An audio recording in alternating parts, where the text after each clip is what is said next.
Yeah, I know. I can't tell time clearly. What happened? I'm gonna go ahead and explain it. The reason why I went live early is because, well, when I was scheduling the stream, I I had I had a cue like made up for the TV, and I was making the live stream, and I was basing the time that I wanted to start um, based on where I had this video placed in the queue, and I don't know what happened, but it came on, so I paused it and was like, "Fuck it, I'll just go ahead and go live, and we'll see what happens." So I'm getting ready to hit the play button. This is a live reaction to Simon's. I'm pretty sure it was his last stream, but then again, my phone is so dumb. It could have been like 2 days ago, but of course, no, it was 10 hours ago. um, and it, excuse me, people be messaging me. Oh, I know that. I know that. I know that I have a call in scheduled. I get a notification both on Sunday and Monday mornings telling me, hey, you're supposed to call and check in. Yes, I know that. And what is so stupid is like not this past Monday, but the Monday before that. So like I don't like to get up and jump straight out of bed.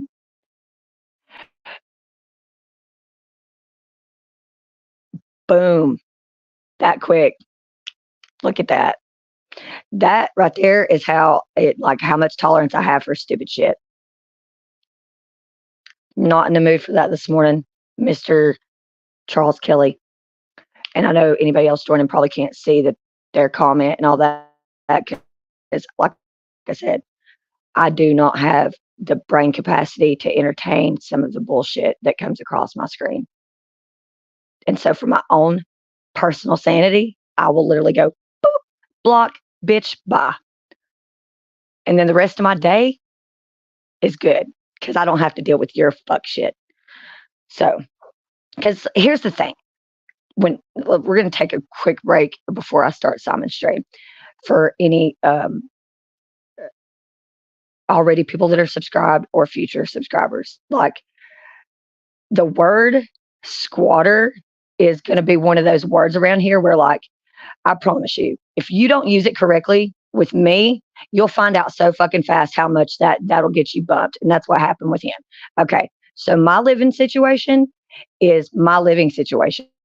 And if you are not living with me and you don't understand how that works and what's going on, like to the fullest, then you should probably, like Charles Kelly, you should probably have shut the fuck up and stop hiding behind a keyboard. And if you want to come ask me some shit like that to my face, then I will answer that to your face.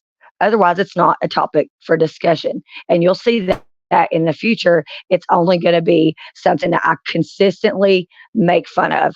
People call me a squatter.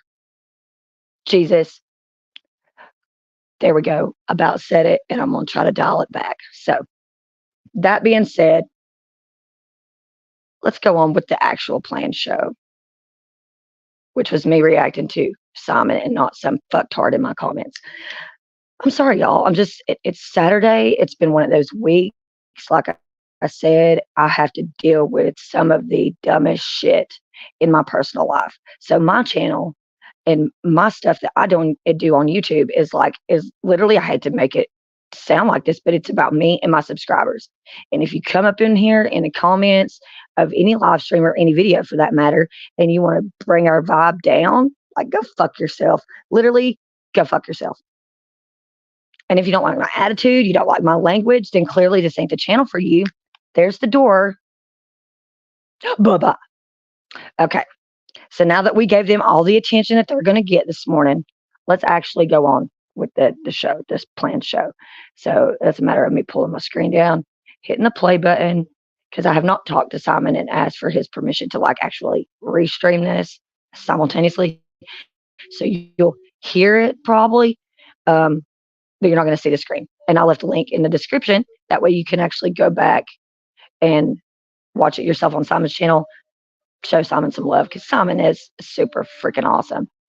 Not to mention the music that he's got in his intro of this broadcast is hella dope.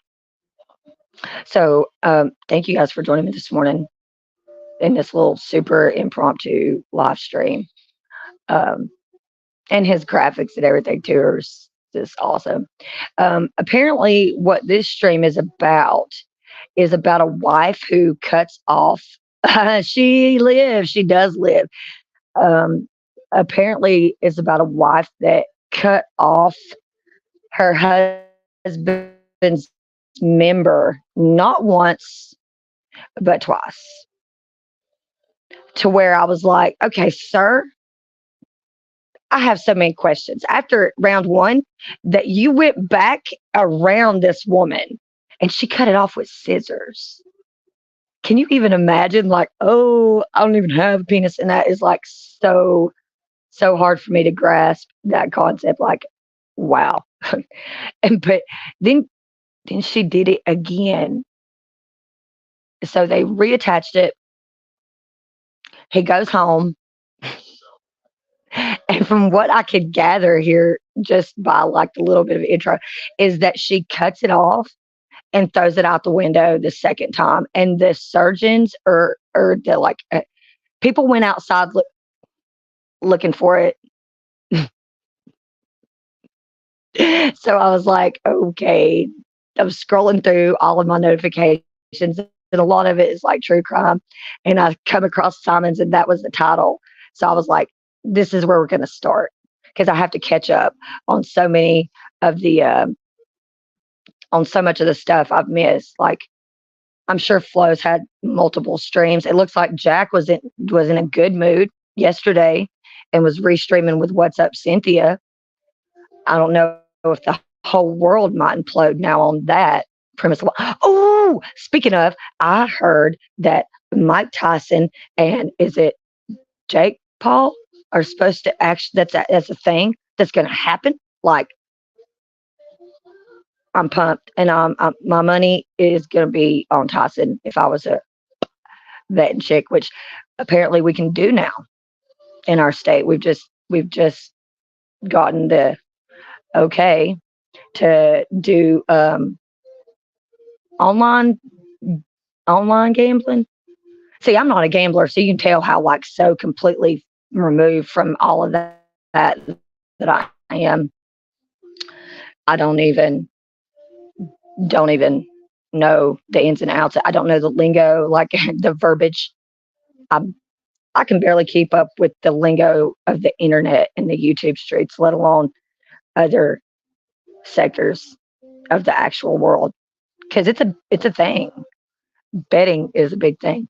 See, I'm not going to critique the whole freaking stream. I don't have an intro like this when I do my live streams. It's like, oh, Emma's going live. Boom, there's her face, all in its awesomeness, right there immediately. There's no slow lead up. It's just boom in your face because that's what I do.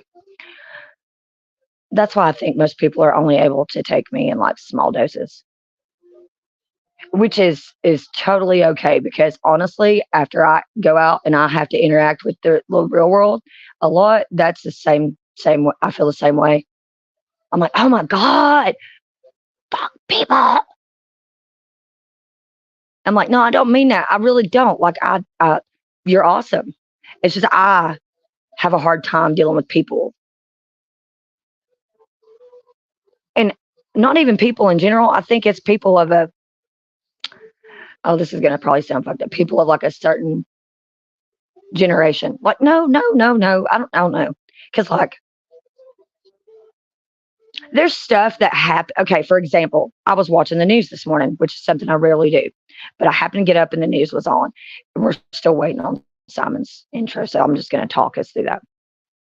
So I'm watching the news, and there was apparently this big change with real estate and home buying that's going to like make it a lot easier for people to buy homes. And that is apparently before when you were buying a home, you would have to pay your broker 6% fee for doing this stuff they do, but you also would have to pay the seller's agent. And I'm like, first of all, hold the fuck up. Buying a home is already like crazy enough that it's a commitment. It's almost like a marriage when you get into that, when you got to have a mortgage and all that shit. So why the fuck am I paying my broker and the seller? Shouldn't the seller be paying their broker? That's why they're the seller's broker. He got a. I'm like, I'm not surprised, but at the same time, I know how like. So is he just going to move off of YouTube now and go over to Rumble?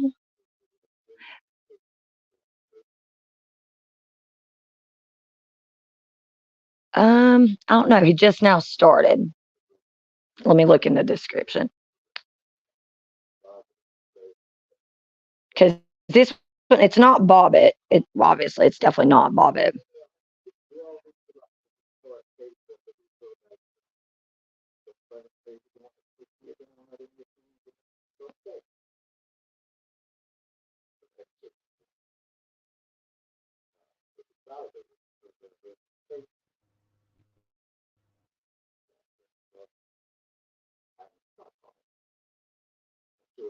I don't know. I would hope. Please, Lord, don't tell me that. Oh, look. Speaking of airsoft, check this out. That's not soft on impact. Like that's not soft. I don't know why they say that. I don't know why people are like, "Oh, it's a paintball gun. It's not that big." Excuse me. Have you actually ever been hit with one of those? Oh, okay. Yeah, that is. That's so okay. So with the strike thing, do you get three strikes and then your whole channel is like taken down? Is that how that works? And then so when you get a strike, does like YouTube send you a notification, like an email that like your channel's been struck, or like you just go like I did, you go to get on there one day and you can't look at none of your content or something like that? Because this has never happened to me before. Thank you. Um, but my channel is also just now starting to grow to where like it is even potentially Simon. Well, Simon's description is so non-descriptive. Apparently, it was also on Steve Harvey, the Steve Harvey show, and Inside Edition.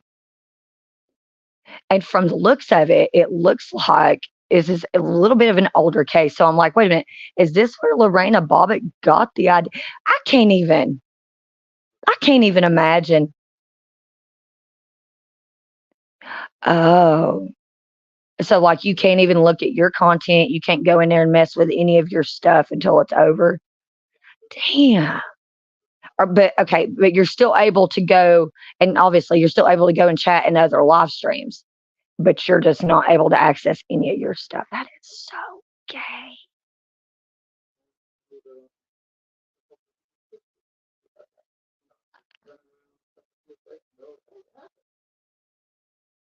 Simon, I can't even say those two words that he just said. He said, well, that would be like, what if a man went and cut off a woman's, like, you know?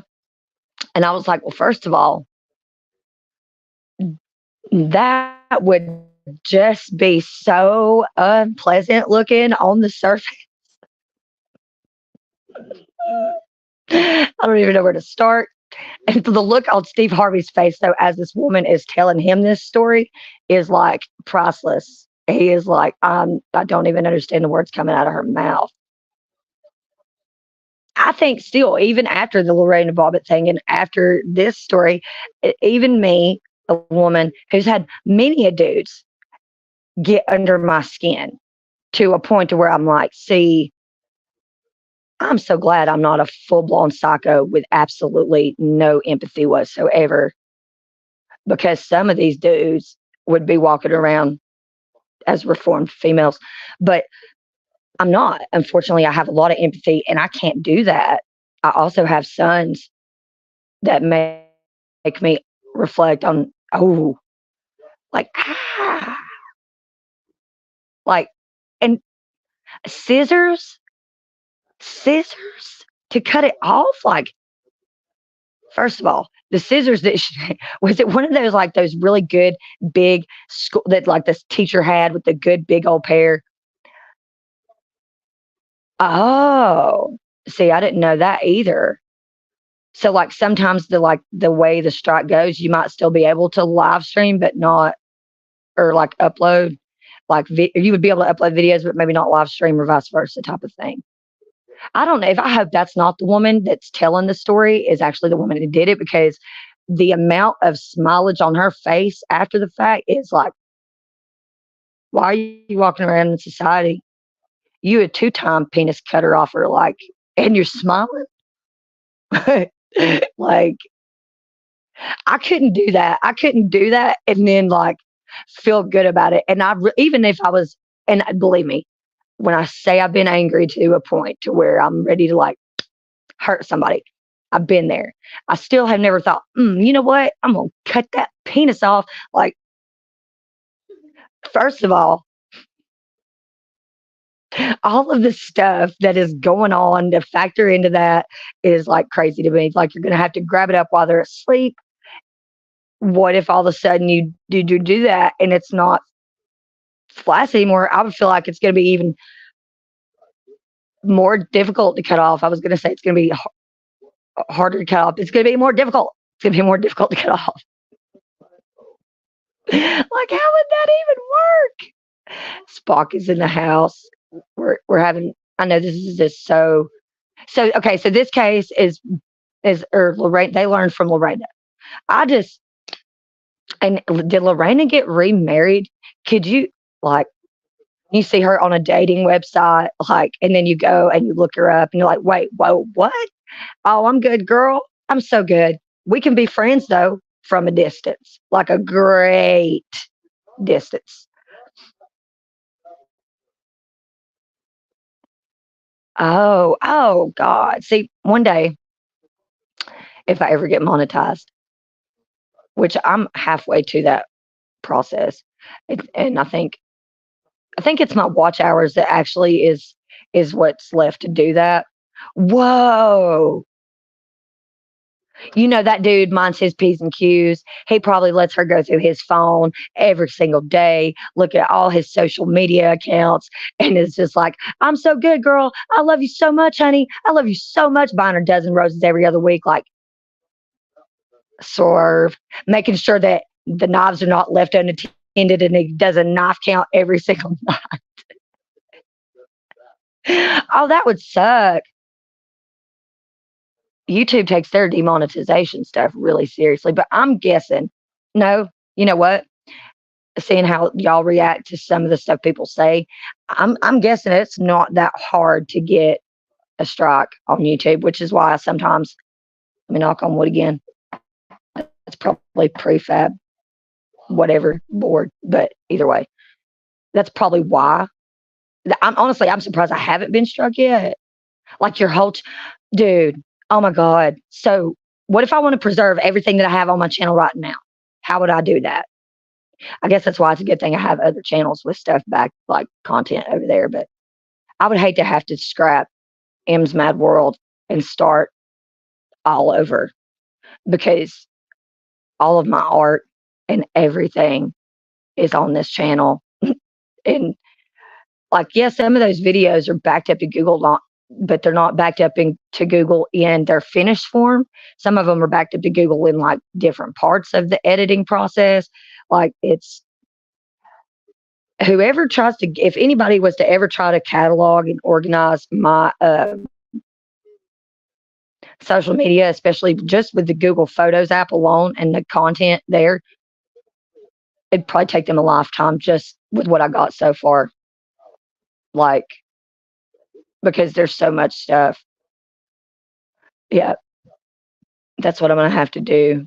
And I slowly have started putting some stuff on Rumble that I have in my Google Photos, or it's in a folder that I had it set up as a draft for some reason or another. And I've took like, if you look at my Rumble, the videos that are on there are little like clips that I've took from drafts or something like that, or something that I just forgot to upload altogether. Um, and some of them have actually done pretty good. They've gotten quite a bit of views compared to like when you first upload to YouTube and you're looking at your view count on your videos and it's like two for like 2 years. That's not oh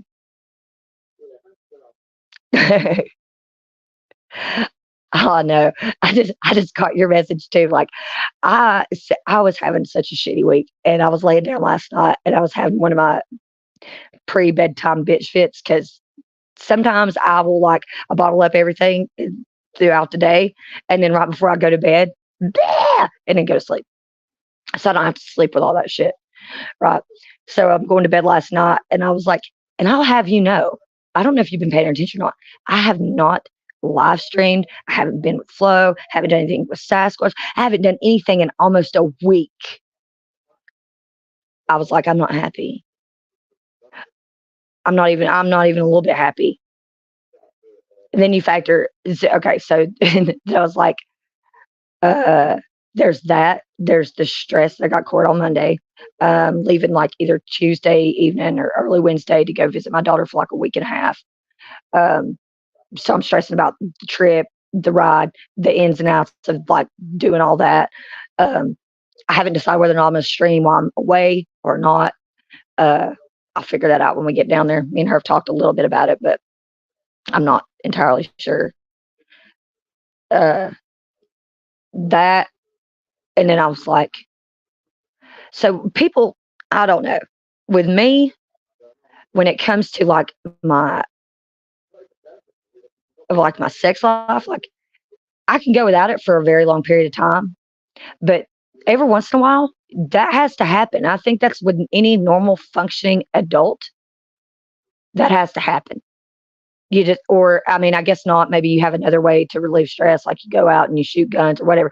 I don't know what it is, but for me, that is usually one of those things. Either that or I'm going to smoke a blunt. Okay. So if one of those two things doesn't occur in about a week or a week and a half time period, I should have trigger warnings everywhere before any human approaches me at all. Like, do not talk to her. She is not prepared. She cannot people right now. She does not have a full brain capacity able to function and deal with y'all because she just ain't ready. That's what I'm saying. So I was telling him that then I got pegged with that the other day, which was kind of cool. But at the same time, I didn't even realize it had done that until like the next morning. So like because I have a high pain threshold. So it hit me and I was like, when it hit me, I just kind of like, oh, that fucking sucked. Shrug it off. Next morning, get up, getting in the shower, go like this. And I'm like, what the fuck is this? And then I'm like, oh, oh. I'm like, this is bullshit. This is absolute bullshit.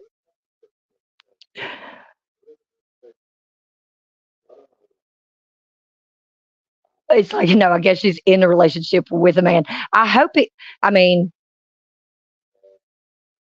I just, my thing is, like, it seems to me that the ladies, they did this thinking, oh, I'm going to teach him, I'm going to cut it off, and then he ain't going to be able to use it no more. Wrong. The doctors are sewing that shit right back on, making sure everything is good to go. Okay. But what if it wasn't? What if whenever they put it back on, it didn't work anymore? And like, well, honey, now you really fucked yourself over because not only is he not giving it to anybody, he can't even give it to you. Like, exactly. Like, so I was like, I pray to God that I never get with anybody that is like gonna go to the. Oh, did you see about look at my dinosaur shirt? Because dinosaurs, dinosaurs, dinosaurs. You know what? The more I look at dinosaur bones, the more I start to question the validity of all of the dinosaurs. Although I really no, no, no, because right now he's just talking about Lorraine, and I don't think Lorena's case because she didn't cut it off twice, did she? Or is it might be the? Oh no, I think And didn't okay, yeah, I think he is talking about the Bobbitt case. Didn't he go to after that, like Gallo, Lorena.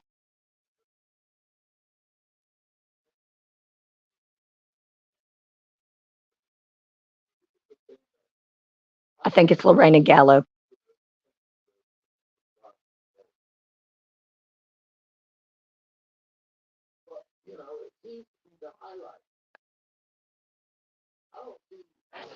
While you're in here, I should just retitle the whole stream. We're done talking about the double penises. Since I got Sasquatch in here, I need a dry erase board. I took the green screen down. I do have a dry erase board, but I have a bigger dry erase board. I have one that's about, I don't know, it fit on the wall right over here beside me. You can see it. It used to be right there taped to the wall. Those are the little sticky pads from it. Um, the Delphi case. So the geofencing data, the geofencing data, which has been the topic of subject matter this week, if anything to do with Delphi, the geofencing data that literally puts multiple people's phones at the scene of the crime at the time of the murders, and none of them are Richard Allen's.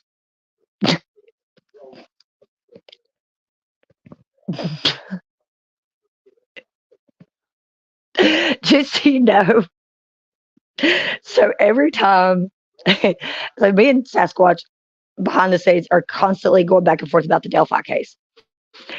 And just about every time he messages me, just like with this comment right here, that's the reaction I have. I'll be sitting here on my phone, get a message, watch TV, and I read it and I go, let's just throw my phone down for a minute. And I go, okay. And my friend's like, what? Sasquatch message you back? And I'm like, yes. He's like, about the Delphi case? I'm like, yes.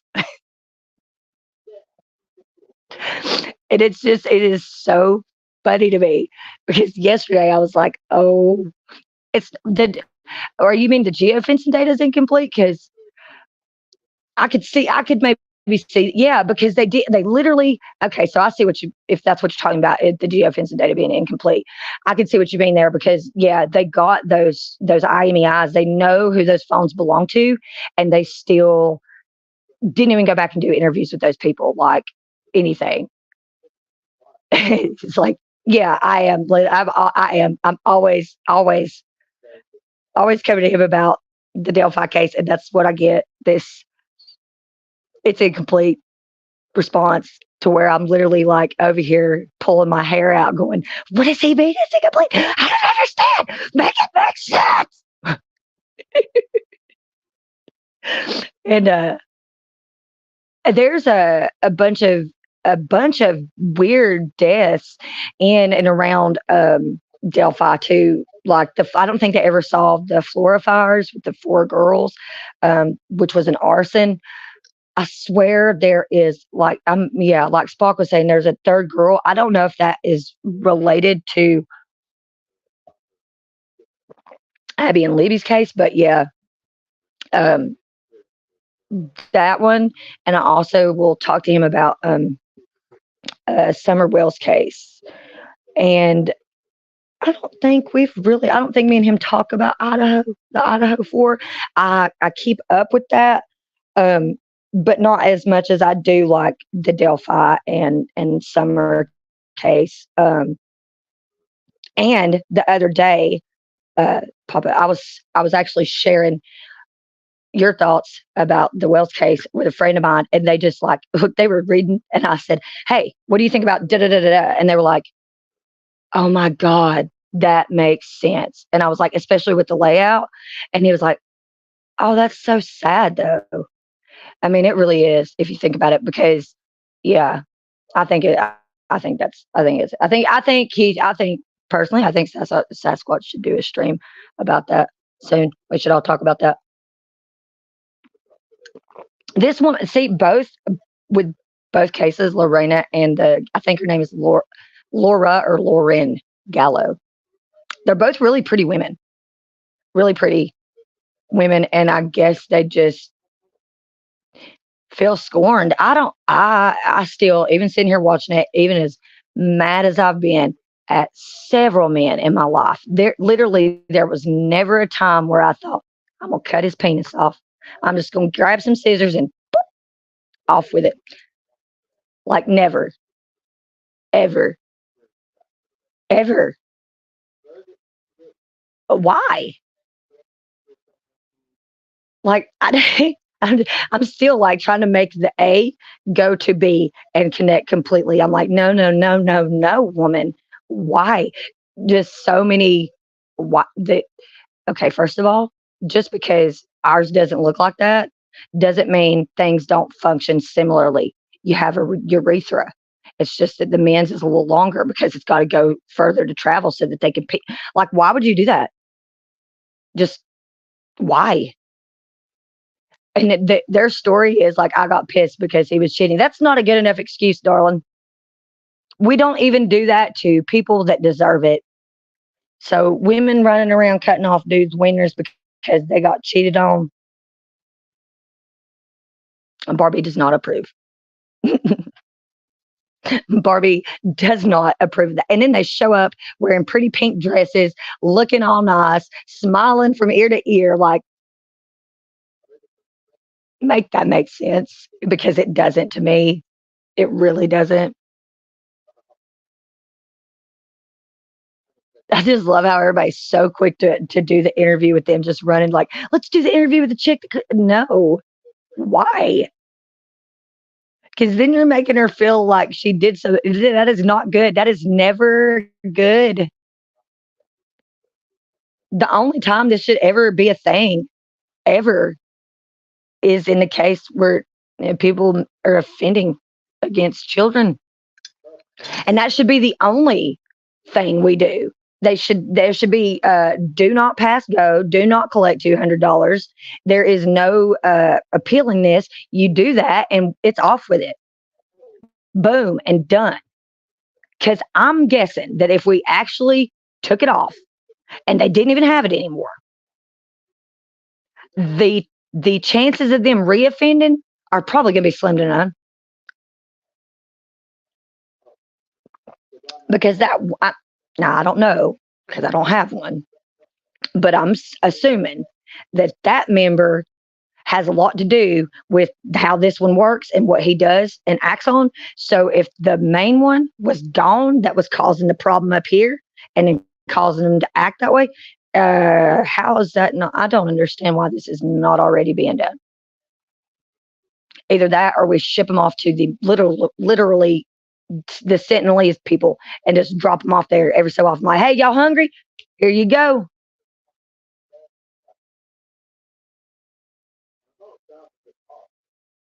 I don't know. I mean, is if anybody else can come up with a better answer for that how to deal with that other than like putting them down. Just like you do that once and boom, done. No more. We don't. It's too risky, in my opinion. If you do that once, it's almost a given that you're going to do it again. So why are we risking that by letting them back out to possibly reoffend? I just don't understand. Some shit that is going on in this country just don't make sense to me these days, period. And a lot of times, unfortunately, I hate to say this, it's women that don't fucking make sense to me. I'll just be sitting there and some shit will come up, and then I'm like, I bet you this has got to do with a woman. And people turn to look at me and go, aren't you? Yes. That's why I'm saying this, because it sounds so asinine that it's got to be a woman doing it. It's not our fault. We make shit complicated. There's dudes out there that are like that too, that are like more feminine. They make shit complicated when it's not even necessary. But think about it. And this is one of those cases where like the guys they got a one up on the women. Because in the history of this, where's the dudes going around chopping off boobs or lips, whatever? Either way, either or. It is not happening. Dudes get mad at women and they just go, or they leave. Women are like, no, I'm not going to let him go, but his penis is going to be gone. No, dear. That is not the answer. Like, that's never the answer. Should never be the answer. And scissors, like, you could not have thought of something. I mean, I don't know. Again, this is where my thought process only goes so far because I'm like, I'm not trying to chop off no one's penis. So I wouldn't even know the tools to get to do that in a humane way. Like, see, there I am. Even in times of like craziness, I'm like trying to still be humane. Like, let's cut off his penis, but be humane about it. This is why I can't do some of the crazy shit I see people doing. Because I'll get to a point like, yeah, let's burn them at the stake. And I'm like, oh, but then they're going to be in pain when they're on fire. Okay, let's go back to the drawing board. I don't think I could ever be an actual evil overlord because when it come time to like implementing punishment and stuff, I wouldn't be able to. I'd start feeling bad and be like, all right, guys, let's get in the car. Let's go get some ice cream. What's up? Like, this is why I was like, to a point, I'm a good disciplinarian as a parent, but then I can be kind of like a pushover. Kind of. Was he a Marine? Was John Bobbitt a Marine? Because I'm pretty sure that was Marine gear or uniforms that I just saw. Like, that would be crazy. That would really suck to like. Is that no? Whoa. I'm sorry. I just realized that the woman I'm looking at.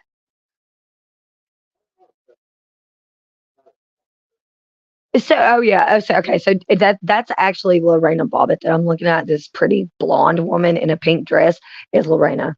Um,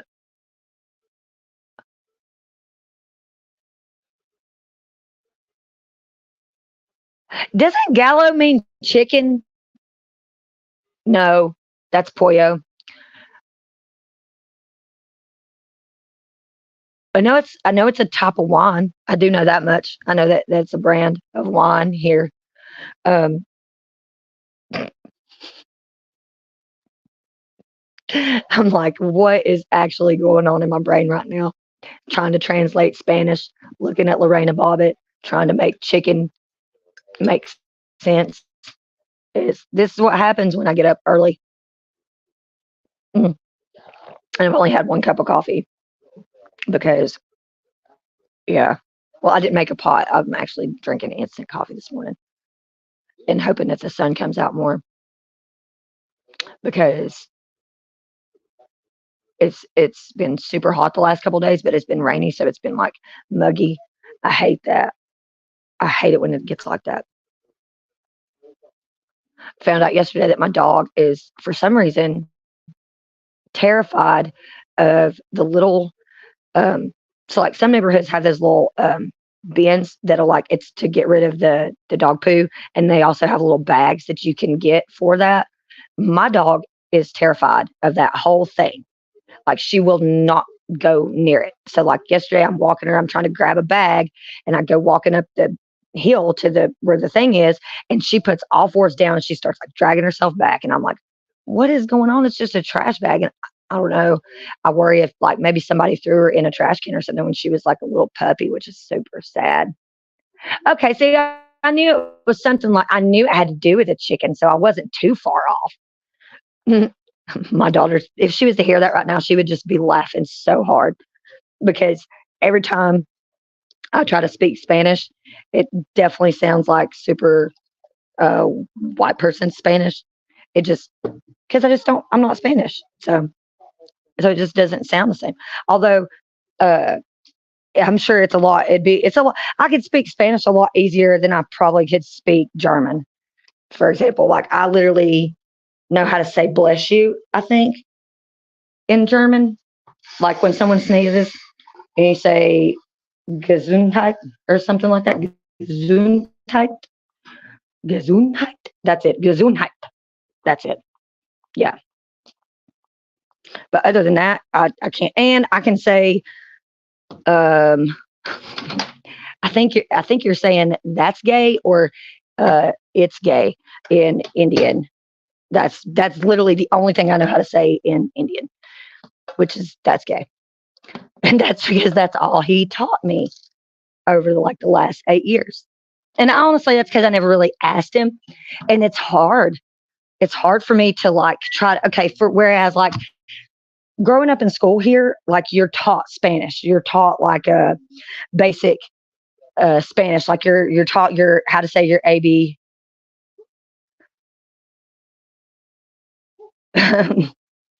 Wait, is that a real thing, or is that like what we should title the stream? Unmitigated woke garbage. I don't even know what. I don't even know what those. I don't even know.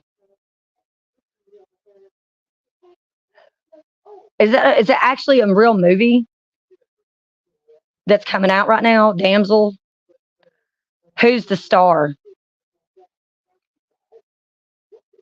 And I hope it's not somebody that they put in there to make you actually want to go. You'll want to run out and see the movie. I can't even remember the last time I watched movies that are. Oh no, I was watching the newest Avatar movie, like the Airbender series. Yeah, people are going to run out and want to see that. Let me guess, she's some like Avenger type person. She's like going around seeking revenge on something that's happened to her when she was younger. Like circle jerk of every fucking plot of every movie with a hot chick in it as the lead for fucking decades now. What's the other one? What was the other one? Oh my god.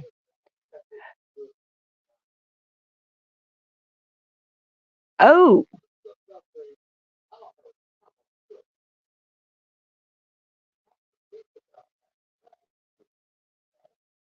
yeah, that's what okay, so if you didn't use scissors and you were to use a knife, like wouldn't you be like hacking into it at that point? I feel like again, that's one of those things where it's like you got to really the level of excuse me, angry that you have to be to do that is like whoa. And believe me, I know angry. I'm a Sagittarius. Like I'm a fire sign. We know angry, but yeah, that's that's a whole nother level right there that I just don't think I could ever really. And I've been cheated on.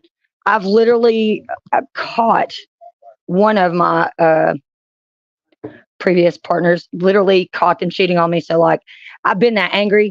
I still wasn't like, and still even then I was never thinking, oh, I know what I'm going to do when he goes to sleep. I'm just going to cut his penis off because that seems like a legitimate response to this. No. How about you egg his car or some shit like that? That seems like a legitimate response. That I've done. That I did do. Literally, that I did do after. And well, you still have your penis with the house. She is the housekeeper, isn't she? Wait a minute. See, Sasquatch confuses me too sometimes in a way that I do not understand, where my brain just goes, wait, oh, does not compute, and then slowly shorts out like that's what's going on in my brain. Wait, oh my God, no. Let me see if my brain is computing this again properly. Your wife caught you with the housekeeper, five different housekeepers. And then she was like, fuck it, I'm just going to be the housekeeper. Why did Emma just shut the fuck up and stop asking questions? It's like she had to go through five housekeepers before she was like, I think I'm just going to start cleaning the house myself. And then we'll see what happens with that. Like, oh, that's so sweet. I just heated me up some shitty ass instant coffee and walked someone with actual coffee. How sweet is that? Look, you know who that is on the TV? That chick? That's Lorena Bobbitt. We got a damn. Now, who is the other one that was like, who were we talking about the other day that's like aged really well? I can't remember who it was, but it's like, there's some chicks that just, Jamie Lee Curtis. It was, oh, give me a second. It was Talcott Clips Collection. And we were watching um, the Me So Horny that he does with Jack. And there is a clip in that video where I don't even know what movie it's from, but Jamie Lee Curtis is in the clip and she's teaching like what is that aerobic dancing or whatever, and like the hip movement in that clip alone is like, first of all, I didn't even know was in a movie where she did that. It's like after, I think it was after she was in the Halloween movies, but like, so it's like still early 80s because she's wearing like the aerobic stuff and got the headband on and she's cut her hair off by then. So like, oh my God, and it's so good. It's so much better than what's sitting in my cup right there. Because he also knows like how many creams and sugars that I want in my coffee and all that. What is that, hash browns? Do you know how you're awesome? Ladies, you want to know how you're awesome? When you're able to do that kind of magic and they bring you coffee and hash browns and you didn't even have to sleep with them. That's how Barbie knows she's awesome. So that's the reason why when people do what they like at the beginning of the stream, I'm like, bitch, bye. Had some troll come up in the stream like real early, like the first person, like they got here before Sasquatch or anybody did, and was like, "You still squatting in the basement?" And I was like, bitch, bye. I don't know. Let me ask the dude that owns the basement. Am I still squatting in your basement? Like, no. Turns out she just lives there. And this is how that works. So I clean the house, even part of the house that I don't live in. I do the laundry. Um, I give the dog a walk. I give the dog a bath. We both cook. Like we both know how to cook. We're not like 5-year-old kids. I look down and I said, only when she pees. And I'm like, I definitely lost part of this. Number one keeps away the deer. No. That's not necessarily true. I actually get deer that come up in the backyard a lot. And if I'm super, super quiet, I have been able to literally crawl right up near them and like get beside them, like close enough, not close enough to where I can touch them. Good morning, but closer than I think most people could just sneak up on a deer. And what usually gets me every time, I swear, is my right ankle. When I walk, it pops. Like there's like every time I take a step, the one ankle, you hear it go snap, snap, snap, snap, snap, snap. So when I'm walking through the house and it's quiet, you hear it. When I'm sneaking up on them in the woods, sometimes that will give it away. Or if I step on a stick that's too loud, then I'm usually like, I get busted. But no, I used to sit at the door here of the basement and record all the time. And like, I had a squirrel try to attack me one time. Like, I was sitting there filming it, and it was checking out. Like, oh yeah, I definitely don't doubt that, because they have no concept of the highway. They don't understand that is traffic. They That's not how their brains work. They're animals, so they just don't get that, and they jump out in front of vehicles. I used to have a Honda hatchback. It was like one of the first cars I bought, and my ex hit a deer in it, and it like tore the front fender off a little bit. And he come in and he was so upset. He was like, "I'm so sorry." He was like, I kind of messed up the car. And I was like, "What?"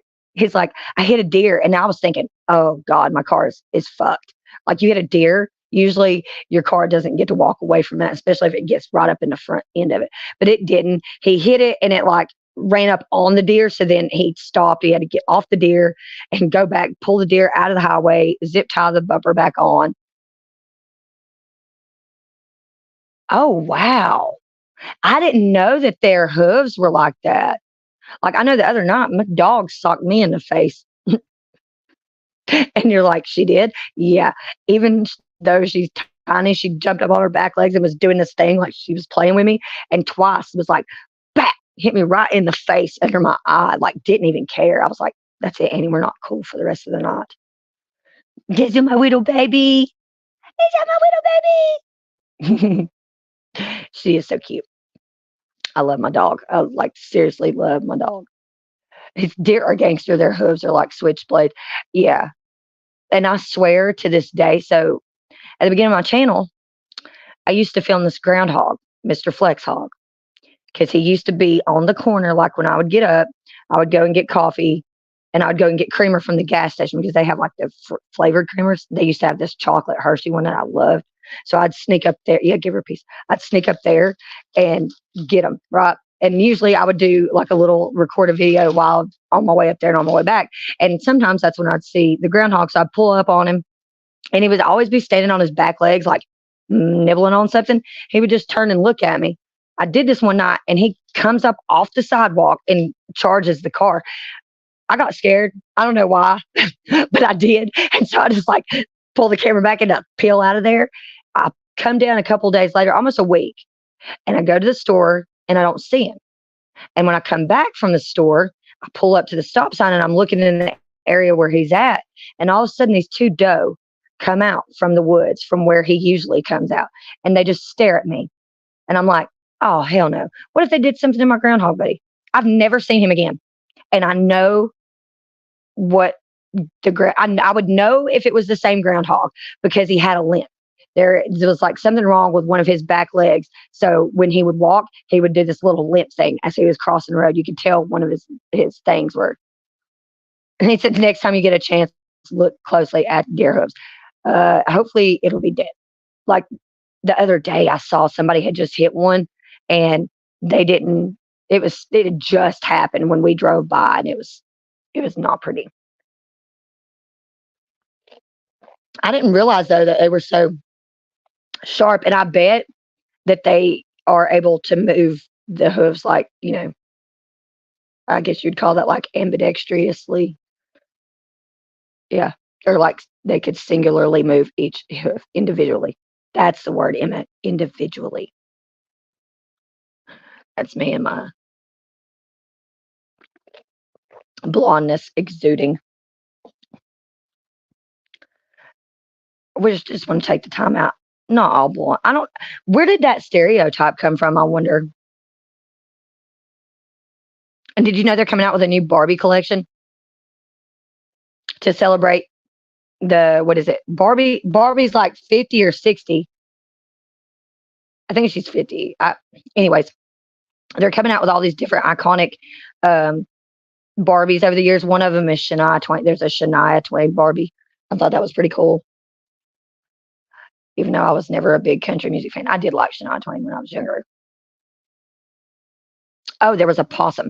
A possum has come up on the back porch. I had a raccoon come and I tried to run her off because we used to put our trash out back and then carry it around on Thursday until the raccoon incident. And then she came back with her babies one night, and that's when I had to throw the water. I was like, you got to go. I cannot be having you and your babies. Like, no, I'm not with that. And animals are protective over their young. So like, nah, I can't even do that. Like, can't even wait a minute. It's in my brain. Going to get out of her car, she said it stood up and it oh my goodness. They're all skinny. I'm glad that you brought that up, Andrew. That is crazy. Why do all dolls have that shape? All Barbie dolls. or any variation of the Barbie. They are all skinny and they all have that hourglass shape. They are not ever like basic bitch shape like me, like need to work out, need to do some sit ups, need to do some crunches, that type of stuff. They're all, and it gets into the girls at a young age that this is how you have to be. Why isn't there someone out there that's done that already? Made because they robbed Mattel. I don't understand. I like Barbie dolls. I always did. Actually, when um, Nickelodeon, there was already the brand of Monster High dolls, and then Nickelodeon turned it into a cartoon. I love those dolls. I think they're so cool. They would have one that was like a zombie, one that was like a vampire, and all that. That's the kind of dolls I would play with, and they should have had those when I was a kid, but they didn't until I was an adult. So that's why my daughter liked Monster High dolls, and that's why my granddaughter likes Monster High dolls because I did as an adult. Yeah, I was an adult. I had to think about that for a second and do the math, but yeah, I was definitely an adult. There's some stuff where I go, "Oh, I was an adult." No, you just had a kid, but you weren't even an adult yet. Not even close. You just thought you were an adult because you were trying to pretend that you were one in front of your children for a long time. But you were still a kid for a chunk of that. Like, let's see, I had my daughter when I was 15. So I was, she was 5 when I turned 21. Yeah. Yeah. So that's when I became an adult. And then my daughter was like, now I'm going to school. I still have a hard time remembering that I'm an adult now. I'm be honest. If like, if you give me a choice of like, you can get up and go to work, or you can go outside and play in the sandbox with some kids and build sandcastles all day. Um, yeah. Oh, yeah. That used to be that. That was also um, a video game that I used to play on the Super Nintendo because I used to love being that character that was it was a hand that had a diaper on it, and it would hold its two eyeballs, if I'm not mistaken. And then there was the lips, right? Yeah. Yeah. See, I have a pretty good memory when it comes to some stuff. And then, yeah, so I used to play that video game. I used to be obsessed with it, and it was so funny because like I didn't actually own it. I would have to go to the grocery store, and our grocery store had a video rental section in it, and they had video games too there, and I would always rent it. So like I would rent it, and you could keep it for a week, and I'd go back and then recheck it out for freaking ever. And then they came out with Beavis and Butthead, and there was a Beavis and Butthead on Super Nintendo, and I played it a lot too. Yeah, that's it. That's it, Spock. That was it. That was it. Which there was a part of that that I never got past because I just couldn't beat it. I think I think Jeff still has a Super Nintendo that we got whenever like Tristan was a baby. Those are the kind of video games I like to play. And like I have one game on my phone, which is um, the 8 ball pool game, like where you go to different like the billiards are always in different countries. So like the higher up levels you get to, it's in like France and Rome and shit like that. But you get to collect different pool sticks, and that's why I like to play the games. I like to get a really cool cue. But I've only been playing it on this phone for like a couple weeks. I used to have it on a tablet, which was like a lot bigger. And okay, so I think Simon is just now getting into the second half of that, where he talks about the other lady who cut off the dude's dick, not once but twice. Like cut it off. He went into the hospital, got it sewed back on, and then she cut it off again. I'm like, first of all, sir, Why did you go back around her and fall asleep a second time? And she cut it off with scissors, bro. Like, I was like, I've been mad. See, I've been mad. I've been. She was in court. She drugged him, attacked him, and then they ain't getting that back. Oh my goodness! And put it down the garbage disposal. That's gone. That's a oh Lord. Let's like have a moment of silence for that penis because there is no way. There's no way you're getting that thing back in any redeemable condition after it's been down the damn garbage disposal. Like, what the fuck? See, that's a whole nother level right there of like, bitch, you are all the way fucked up. It is bad enough that you cut this man's penis off, but then you was like, I'm gonna make sure he don't get it back. I'm gonna throw it down the garbage disposal. I know what the garbage disposal. What the Lord? The other one like tried to feed it to the dog.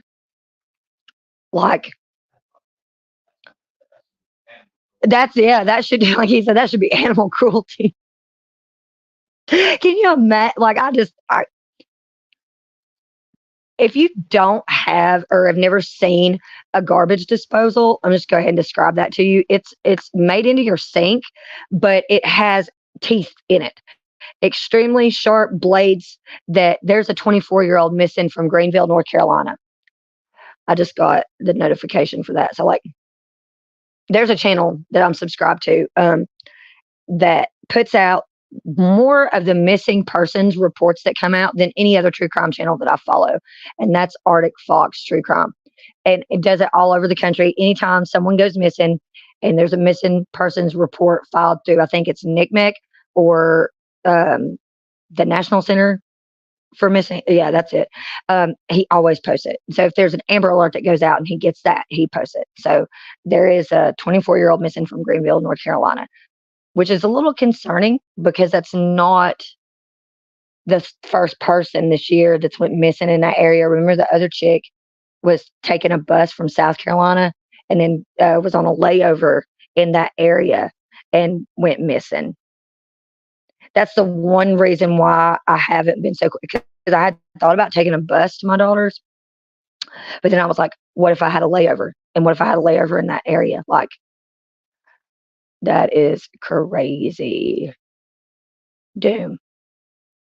Doom was a video game? I didn't know that. I didn't know that. My friend's over here nodding his head like, yeah. It was a game before it was a movie. I think they should bring Beavis and Butthead back. But bring them back as like middle-aged men. But they still live together. And they're like fully grown adults. And they have jobs at whatever that place was. Burger World. I can't remember. But they have jobs. I think that would be a cool spinoff. I think they should also bring back the dinosaurs. Because the dinosaurs. Wait, Beavis and Butthead is back? What? Is MTV still a thing? Does it still? I guess MTV still exists. I don't know why. My brain was like, why would that? Oh, yeah, I watch Pluto. I love Pluto TV. Do you remember when we used to watch Pluto TV all the time when we still had a cable box?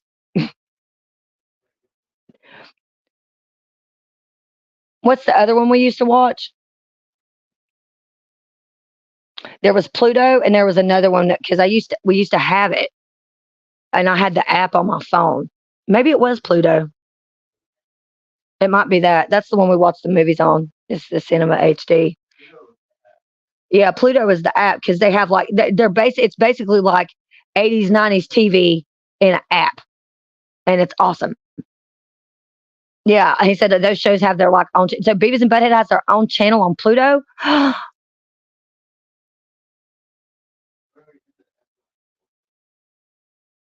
about to download Pluto again on my phone. I know that's where they have the Mystery Science Theater thing. They have that channel on there. Cause and oh, there was something that Pluto. Pluto has the music channels at the end. Yes, that's the reason why I had Pluto because I used to listen to the music on those channels. That's where that's instead of listening to the radio, I listen to that for like the newest music. But again, I'm one of those people that's like I'm okay with being stuck in my 80s and 90s sitcom life in my head, and that's fine. And everybody else can keep on going on into the millennium, but I'm cool just being stuck right there. Um, oh, new episodes of the Beavis and Butthead are on Paramount Plus. Let me whistle for Annie. Hold on. Is she in? Okay. That's the extent of my whistling skills, by the way. That's it. And that's about as loud as it gets. Like, hold on.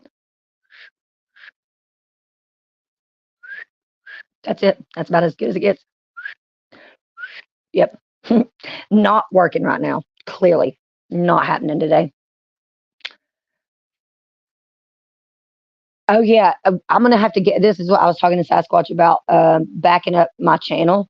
Because if my channel was to get struck like 3 times and I lost the channel altogether, like all of the content that's on there, unless I had it backed up somewhere else, like on a drive or something, is gone.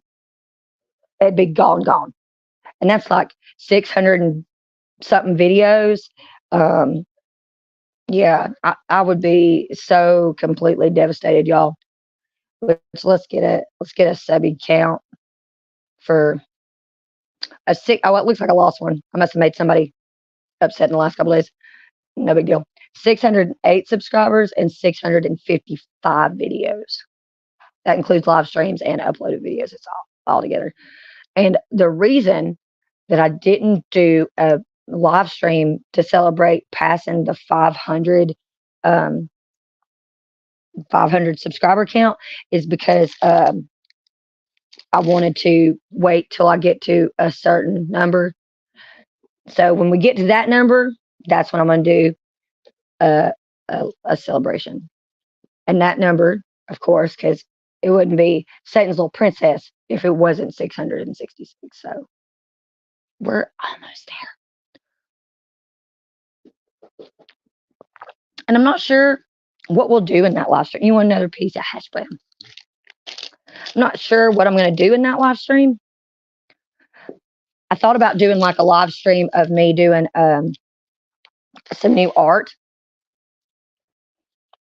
Where's my napkins? But we'll just have to see. We'll have to see about that. So it looks like I missed a lot this week. Like I was saying, there was Flo has got a strike, so he's gone for the week. And he's on Rumble, and I'm on Rumble too, but not the way they are. Like they're able to like live stream on Rumble, and I haven't got to that point yet, and I'm not sure exactly why or what it is that I got to do that. I can't remember. I know Sasquatch has explained it to me before. We're about to find out because I have 1, 2, 3, 4, 5, 6 videos over there on Rumble. But oh well, here's one thing. You haven't uploaded anything on Rumble in 10 days. You are on your own.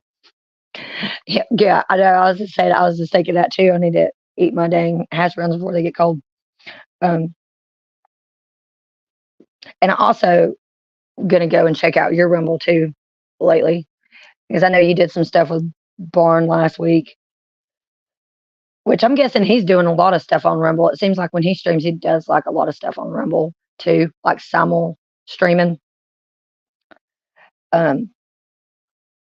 I'm like my videos though, I'm pretty impressed with the amounts of views that they've got because like, when you first start creating content, you upload to YouTube, you may not see that many views on your first couple videos until you start getting more subscribers and stuff like that. But for me, anyways, on Rumble, I immediately was getting views, and a couple of them have over 100 views each. So yeah, yeah, yeah. Like three of them have over 100 views. Boy, yay! Yeah. So like, and a lot of them, I don't know if there is like a certain link that they were uploading, like Flo and Sasquatch and Barney on their Rumble at first, but I think all of the videos that I have uploaded to Rumble so far are less than 5 minutes. All of them are less than 5 minutes. So, good morning, Shadow and Light. I was hoping you'd get to come in here too. Um,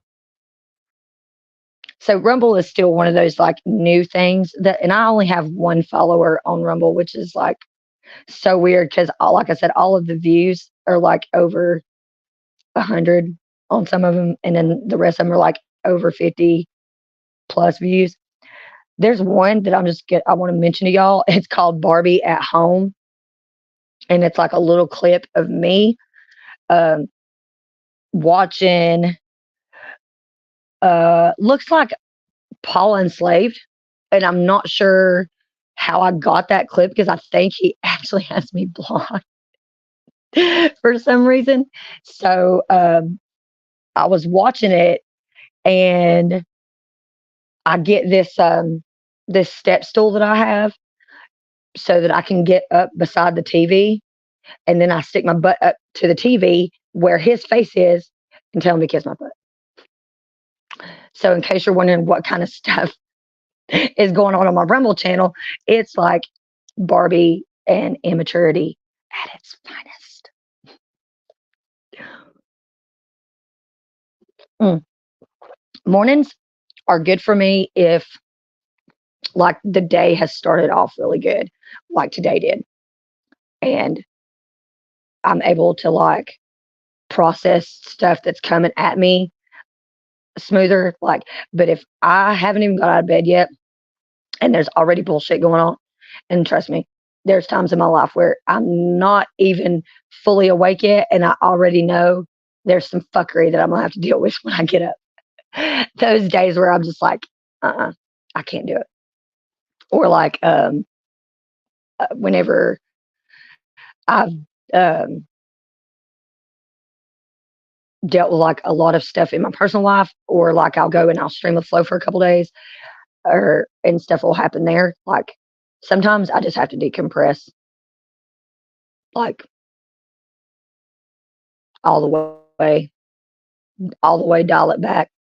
Like for example, and again with me, I'm still learning how to. Oh wow, I would love to see like I don't know what the original Barbie looked like back in the day, but that's pretty cool. I bet it was a lot more modest stuff too then. So she's 65. Um,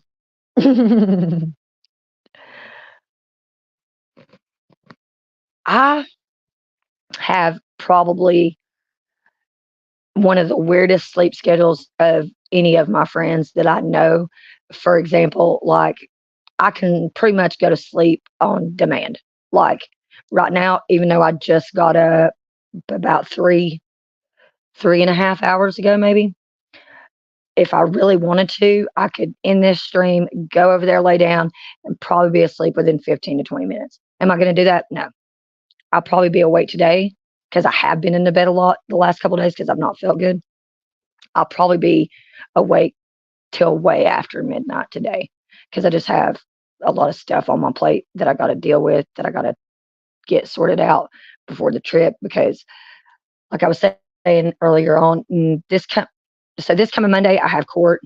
Um, Part of the terms of me being out of jail on what they call pretrial release is that I have to physically take myself to the courthouse every other Tuesday or Thursday and check in with my what's called the Justice Diversion Program peer support. specialist is what it is. So I'm in what they call the justice diversion program. And I have a peer support specialist. I have to check in with that person every other week. So I have court on Monday. I have to go and check in with my person on Tuesday. And then either late Tuesday night or early Wednesday morning, I'm supposed to leave to go visit my daughter for about a week and a half because her husband is gone away to school. So, uh, and I'm the only grandparent and of all the grandparents and great grandparents that has the ability to flex her schedule and do that and just go be with her for a week and a half and all that stuff. Whereas like her dad and her other Mimis, their schedules are totally different. Like my mom, uh, she still works a little bit and does stuff. So she can't just, plus that's a really long drive for my mom to make. And I'm not going to lie, I don't necessarily trust her eyesight these days as good as it used to be. So I just worry about my mom traveling such a great distance. So that's the reason why my mom isn't. Plus, dad, my mom and dad are so codependent on one another that like they are hardly ever separated from one another for any a great amount of time. Like the most that they've been completely separated that I know of since they were married, since they've been married, and since I've been around in my almost 40 years, is when my mom got cancer, and this was a forced separation. So when my mom got cancer, um, I kind of just took over and was like, okay, so after her surgery, while she's going through her chemo, she's going to live with me. And I kind of like kidnapped my mom, made her move in with me so that I could take care of her, make sure she was going to all of her appointments and all that stuff. And my dad could still go to work and not have to worry about all of that, which um, didn't always go so well for dad. He really, especially for the first couple of weeks, had a hard time adjusting to mom not being there in the evenings and like they watched wrestling together. So like on Mondays when it was time to watch wrestling, dad would be so bummed out because mom wasn't there. He didn't even want to watch it anymore. And he would constantly call the house and just always want to talk to mom, make sure she's doing okay. And sometimes mom would just be like, if that's your dad, don't pick up the phone. I just don't want to deal with it right now. So yeah, they're so codependent on one another. It would be really hard for, especially now because they're both retired. They weren't then, but they are now. It would be really hard for dad to be without my mom for almost 2 weeks. Like he could do it. I know he could, but it would really, really take a lot. It would take a lot out on him. It'd take a lot out of him, but they have really good neighbors too. So like if there was something that he needed or he needed to go to the store because they only have one vehicle, then they have him and they'll go out there and check on him and stuff. But me being my age, I always reflect back on that means my parents are the age that they are. I don't like to ask them for much at all, hardly ever. Mm. Because for one, they they gave me life. Two, they contributed a lot to me being able to raise my daughter and still go to school as a teenager. Because like that's hard. Like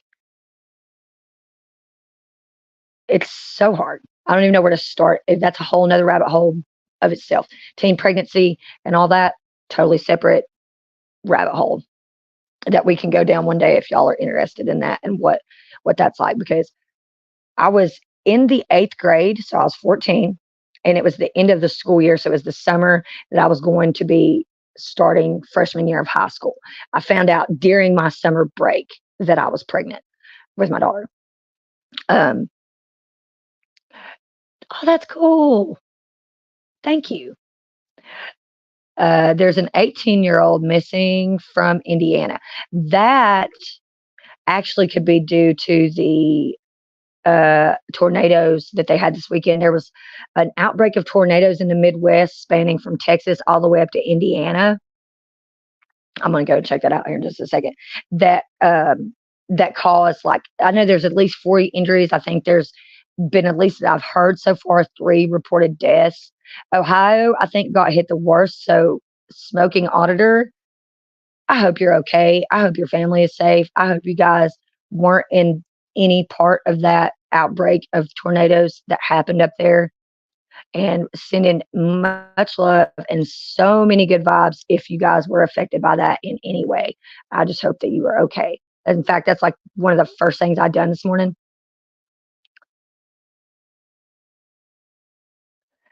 Being from here, born and raised, like, I just think we're the bee's knees.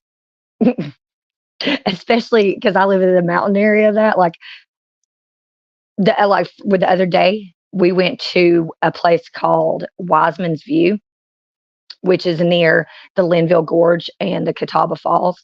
And the Catawba Falls have actually been closed for the last 2 years. I think, if I'm not mistaken, due to the amount of deaths that occurred at the falls like 2 years ago. It's 2 or 3 summers ago.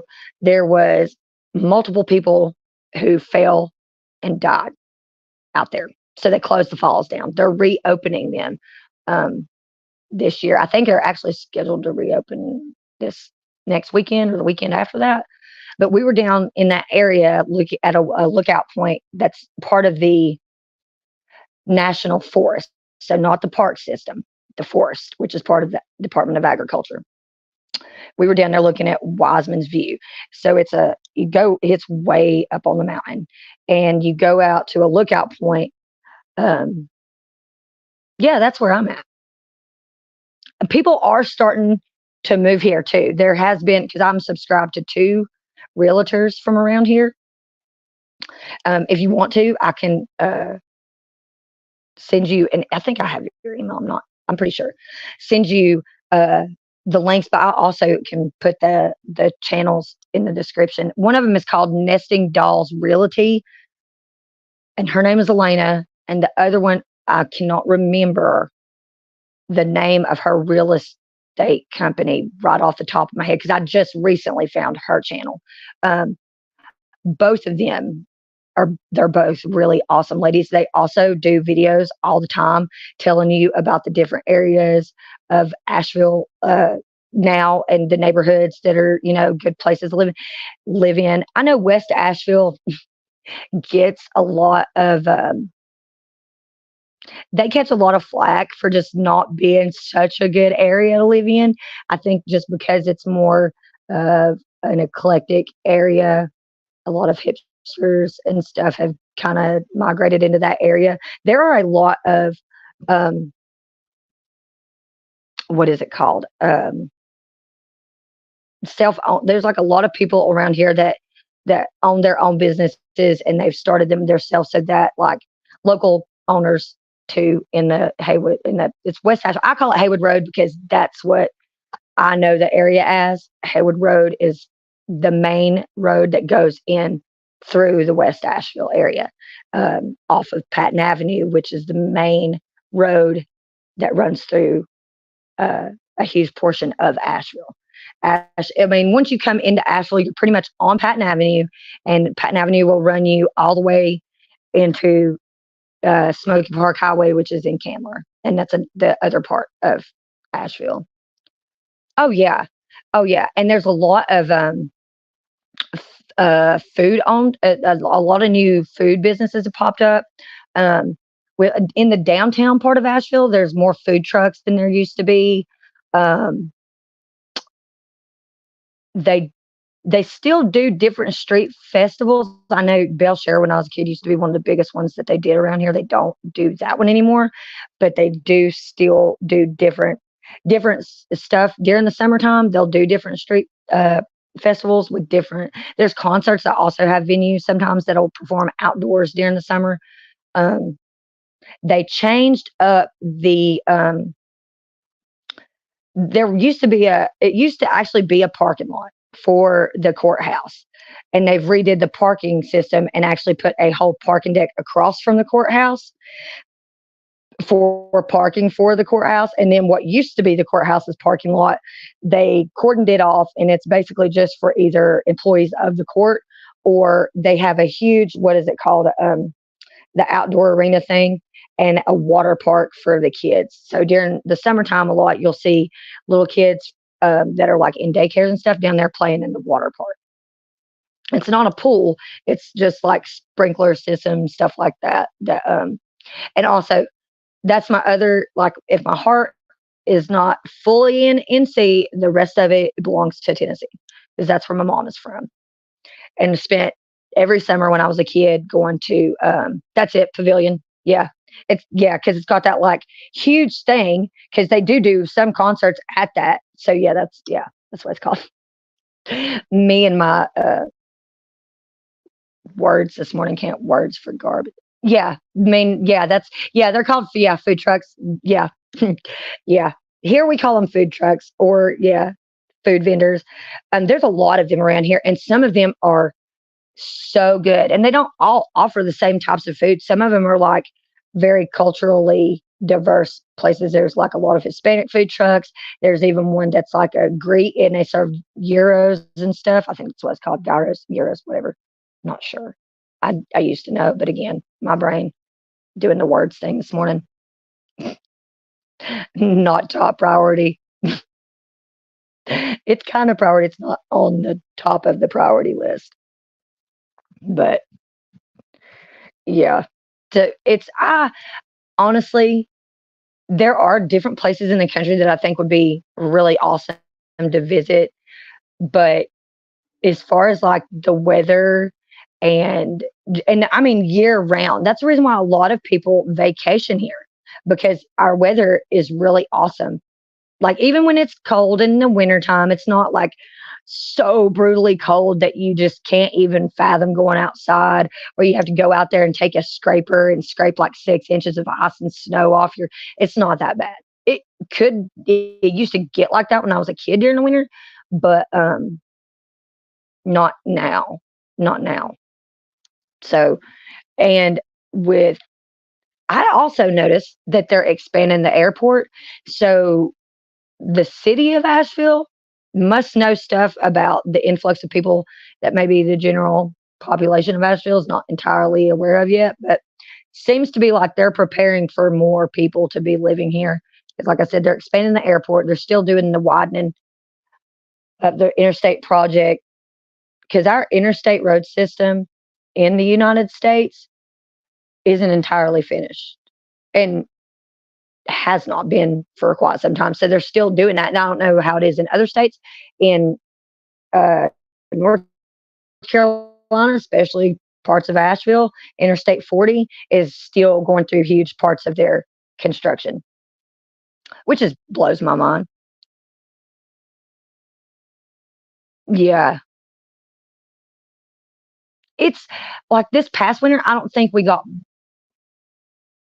any snow in the mountains. I'll have to ask my parents because where I am currently, my parents live even higher up in an elevation than where I'm at right now. So they may have gotten snow, whereas I wouldn't have gotten snow. Um, so I need to ask them, and I have not talked to mom and dad in a couple of weeks. Mm, which my mom gets on to me about that, so I do need to call her. I have a habit too of just randomly popping up at their house unexpectedly without calling them. Why? Honestly, I think subconsciously because I know it drives my dad crazy. And that's the little part of me that's like, no, I'm an adult now and I'm going to do what I want. And if I want to show up at your house whenever I want, that's what I'm going to do. And then there's a part of me that goes, Emma, those are your parents. That's not entirely respectful. What if they were doing the do and you interrupted them? Like they probably weren't, but you never know. And you just interrupted that. You guys, I just went to scratch my nose and I have a bump popping up on my nose. I can feel it. It's going to drive me nuts. And it's one of those ones that you can feel the pressure behind it. My mom, they're from Knoxville. So we have to get, you can go now because of 26, you can get to Johnson City from here in maybe like an hour and a half, 2 hours, maybe. I'm pretty sure you go through, you'll go through Marshall. You'll go out past Weaverville into Madison County and through Marshall, and it'll take you straight in to, yeah, to Tennessee. Yeah.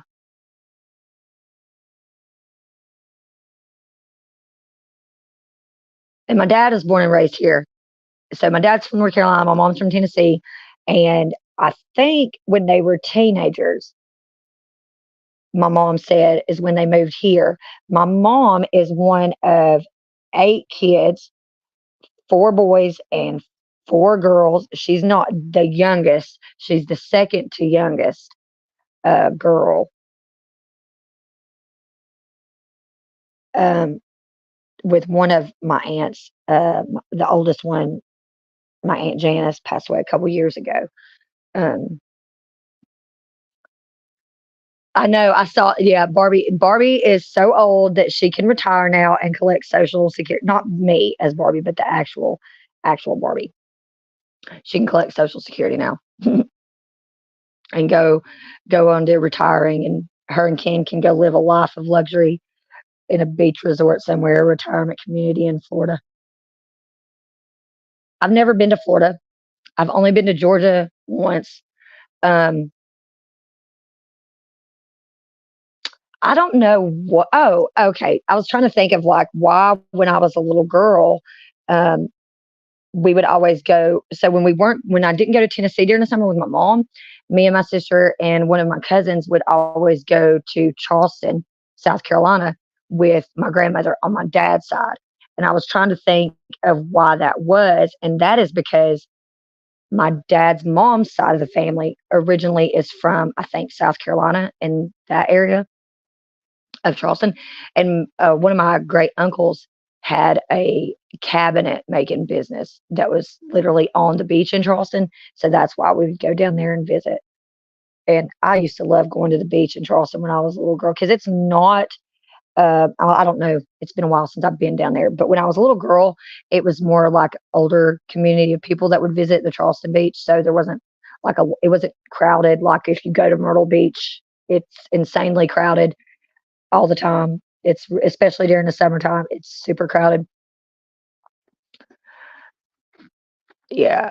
Yeah, me too. But yeah, it does. It does. I like that I'm from the South. I don't in fact, I honestly sometimes just forget how southern I am until I'm like live streaming with other people and then they hear me talk and they're not entirely used to that. They're like, "Oh wow, she's super country." But I know other people that it is so much worse than mine. They sound way more southern than me, which I don't think it's a bad thing. I think it's just the way things were when we were younger. Stereotypically, people from the South um, are just not taken seriously, or like maybe like they're smart is the way that I always interpreted that like, oh, she's from the South. She must just be some dumb country bumpkin. And I'm like, oh, don't you wish that were the case? so, like, I'll try to dial back my intelligence sometimes just to make people feel better. And I hate when I do that. I'm plugging up my phone. Like, I have to, like, dumb myself down to make other people feel better. But also, I can see why that can be intimidating. Yeah, yeah, that's what it is. I think it's funny too that when people do have that like that typical stereotype about that, um, and then when I come off with some crazy stuff that's like, whoa, that is like above her pay grade. No, it's not. No, it's not. Or I get a huge, um, like I get judged very. What is it like? Assumptively, I guess is what you'd say. Like people prejudge me based on that or the fact that like I didn't graduate from high school. So it's like, oh, she didn't even graduate from high school. So how intelligent it's like, yeah, but I do know how to read. I do know how to read. And I know how to do math. And I know how to write. And so if there's something that I don't know about that I'm interested in, I'm like, thank you, Google or Wikipedia or whatever book of source that I get the information from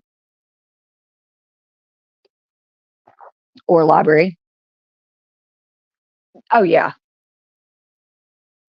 Yeah. And you can tell, like, I will, I try to give people the benefit of the doubt.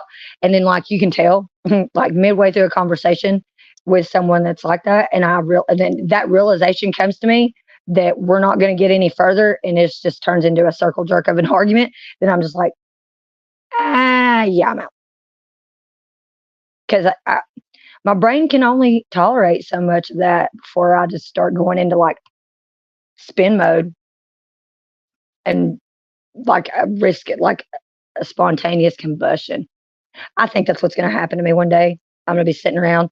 Something's going to occur to me that my brain just cannot wrap itself around, and boom, then that's where it's going to be.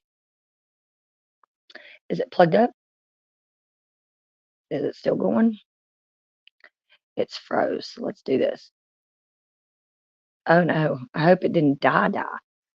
Let me see. Yeah, it wasn't even on 15% yet, so it shouldn't have died. We should be good. Let's do this. Did it come back in? I wonder if I hit refresh. I'm so afraid to hit the refresh button and see what it does. Is it going to end it?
No, it froze. My screen froze, and I don't know if it's because I just had plugged in the what you call it, the charger, and I thought it died, and then I looked and it didn't. So I went to, uh, I just clicked refresh. So yeah, it was that.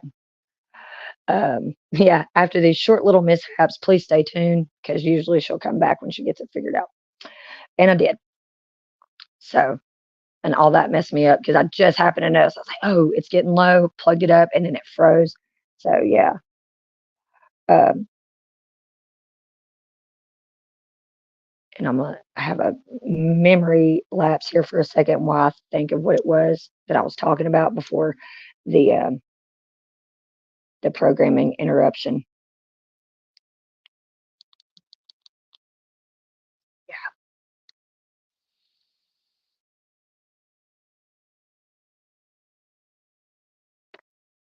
So apparently Flo got a strike. So he's been, and I think, if I'm not mistaken, excuse me, probably need to dial that back. Damn. I was in the stream where that happened with the pow pow got pulled up on the screen, which is one of those things where it's like, people, I think we know by now that there's some things that you just are not allowed to do on YouTube or show. And those things are one of those, and it doesn't matter if it's real or not real. Because I was literally about to reach for a BB one and show you guys, which I'm not going to do because the BB version looks so much like a real version that that would probably get me a strike. To which I, being awesome and being perfectly Barbie, have not got one yet. Thank God. Because I try really hard to not piss YouTube off as much as possible um, with that. But I do. There is stuff that I talk about that I've noticed um, some creators tend to not want to go near that subject matter. Maybe it's because they don't know how to navigate through it with the verbiage. Because I don't. There is some stuff that I see put on YouTube through a channel like, for example, Court TV. They're allowed to say words that us as YouTubers apparently are not allowed to say. And that just blows my mind. And so that makes me wonder, is it really that we're not allowed to say that as a content creator? Or is that some kind of like false rumor that, yeah, True TV, you know what I'm talking about. And then again, when they call themselves that, it's kind of like, you should just go back to court because both of them are really implicative of the same thing, which is nonsensical judicial drama. Not all of it is nonsensical. For example, some of the cases I recently watched or followed, the Vander Ark case out of Michigan, that's not nonsensical. That woman and her son are exactly where they need to be for what they did. Um, who is another? Okay, the other one that really has really messed me up is the Adam Montgomery and Harmony case. Like, first of all, he didn't even have to show up for any of his trial. He wasn't there for one day. And now we're going to let Kayla out on parole in May. We still don't know where Harmony's body is. And we're about to let this woman who sat idly by while this little girl was beat to death, we're going to let her out on parole. Clap, clap, New Hampshire. Clap, clap. Not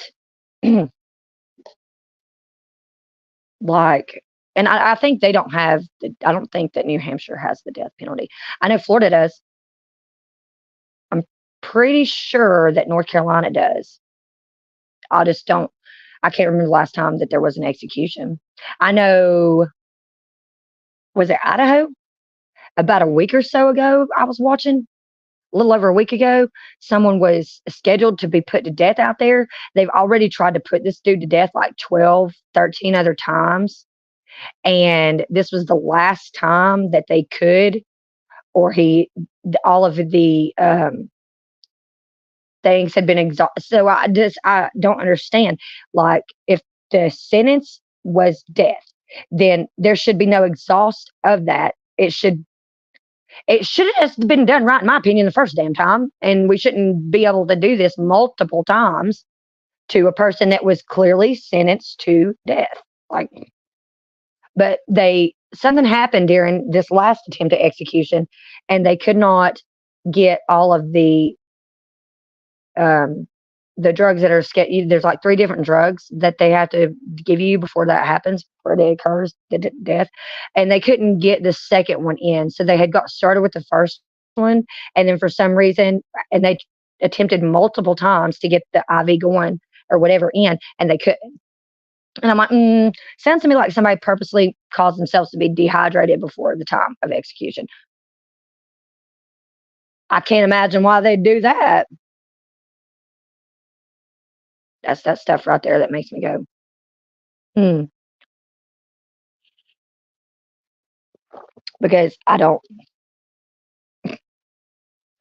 It seems to me like once you're scheduled for that and it comes your time to go, that it should be a process in which it's boom, boom, and done. Not we go boom, boom, and halfway through that we're like, oh, they got a stay of execution from the governor. Da, da, da, da. only in very certain specific situations do I think something like that should happen, where someone is on death row and is about to be put to death, that there's literal evidence out there somewhere that could prove their innocence. That's when I think that should happen. I think it should happen long before they're in the chair getting ready to go. The stays of that should happen way before then. Um,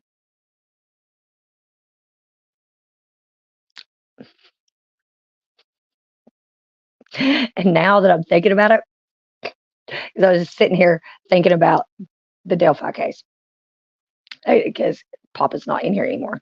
Anyways, because see, I think it was yesterday we were talking about this, and he messages me and he goes, "I think you're just obsessed with this a little bit, you know." And I was sitting there thinking, no, maybe he's just under researched. And then I was just now sitting here, and that thought popped in my head again. And it's like, Emma, you're definitely obsessed with this case, and you're definitely obsessed with the fact that you think that this man is totally innocent, and so much to the point that, like, I probably haven't even given most of his Sasquatch's responses too much of an afterthought, because I'm so ready to rebut the point that I think this man is innocent. Whereas, like Sasquatch says, it's a totally incomplete investigation altogether. So what the fuck are you even talking about, Emma? And I'm just like, no, I think it's not complete, Emma. They didn't even get interviews with the people from the geofencing data that they got back. They didn't even do that. That's just one thing that they dropped the bar on. Like, really. They want to move the case out of Carroll County, which is where it's at right now, into Allen County, which is where the special judge that is over the case right now, Judge Gull, is actually seated in. She's seated in Allen County. So I think that right there would cause a conflict of interest. That's just one thing that I think causes conflict of interest with that judge. I don't like that judge. I don't think she should be sitting over the case, especially after the way she's acted about the attorneys for the defense and all that stuff. Like, no, ma'am. No, ma'am. And she should just recuse herself versus making the attorneys go through all the stuff that they've been going through to try to get her excused. Like, bitch, you're out of line. Step the fuck down. Stop playing.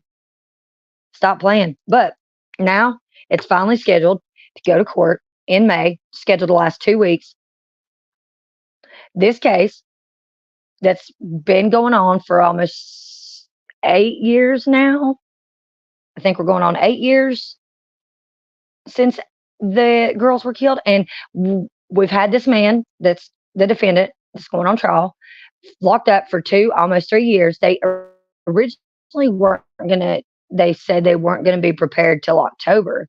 And then he has filed, his right to a speedy trial. No, let's take this shit to trial. Either you got evidence or you don't. Bring it. It's put up or shut up.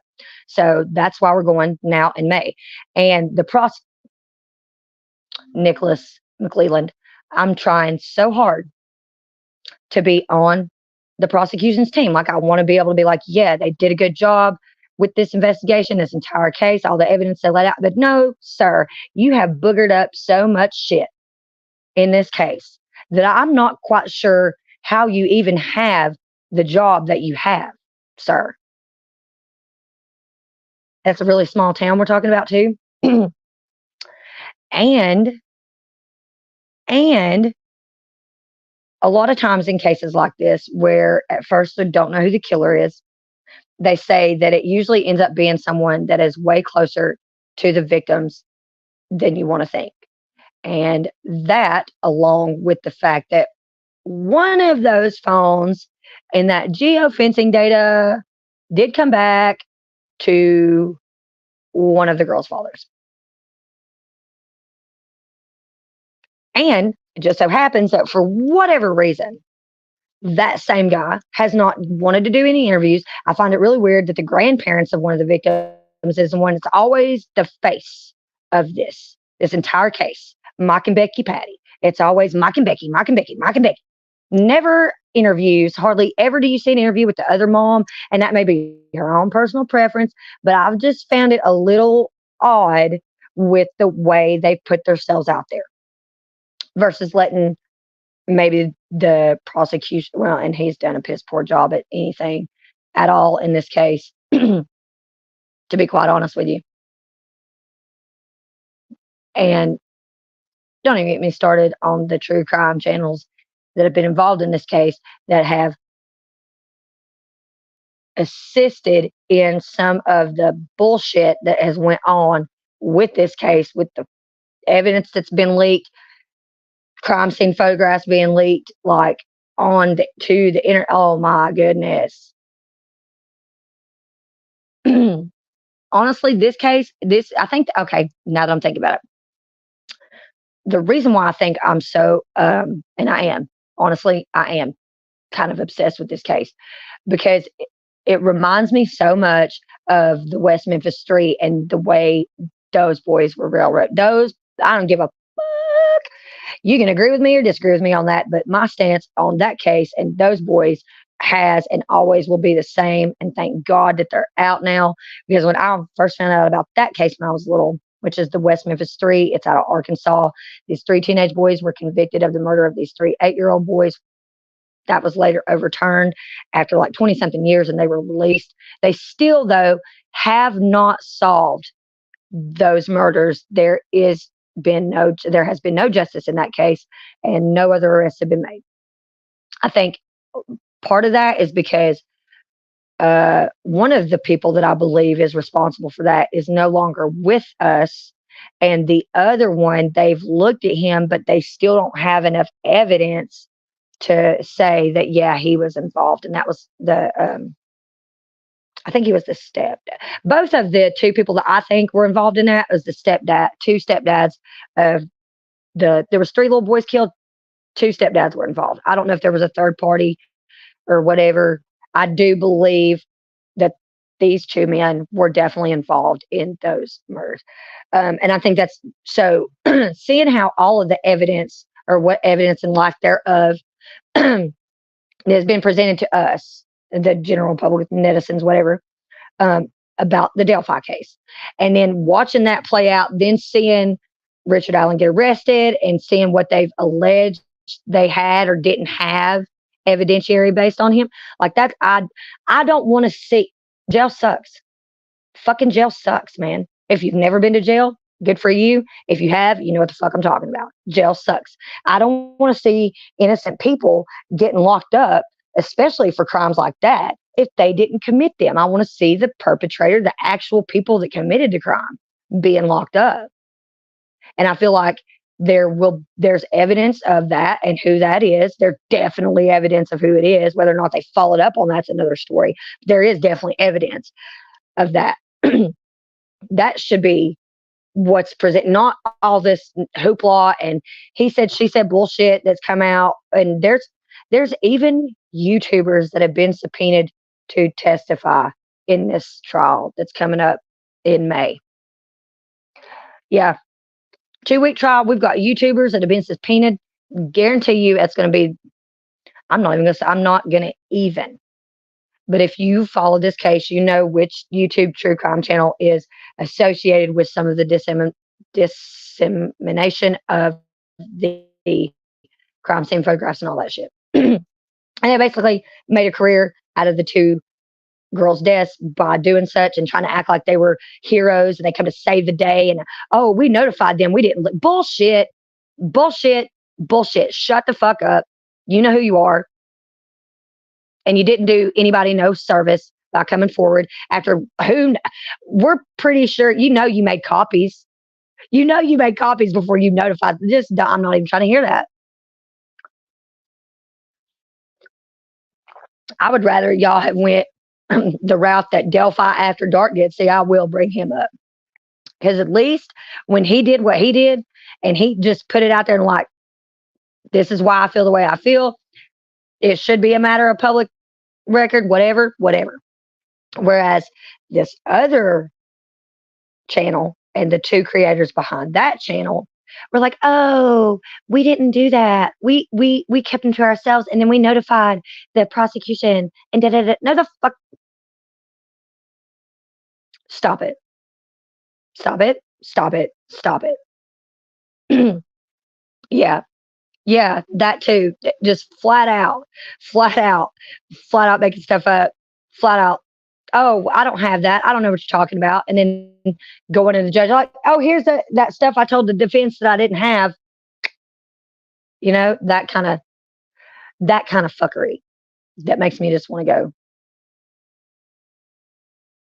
"Ah."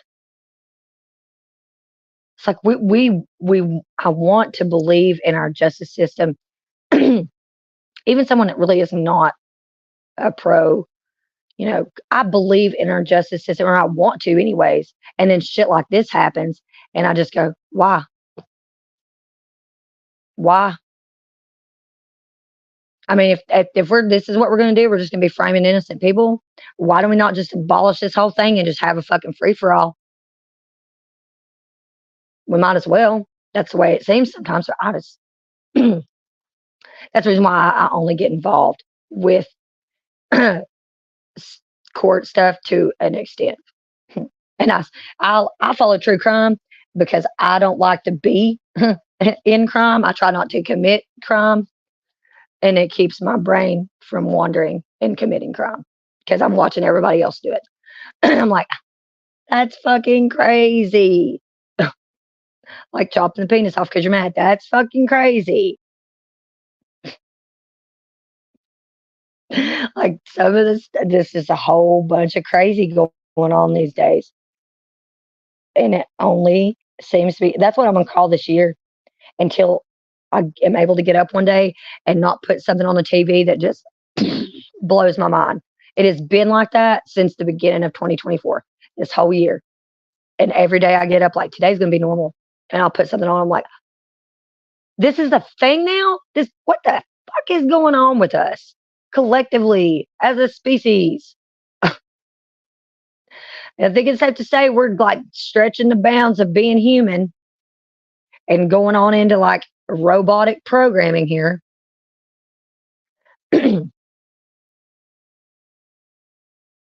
Like, wow. Just wow.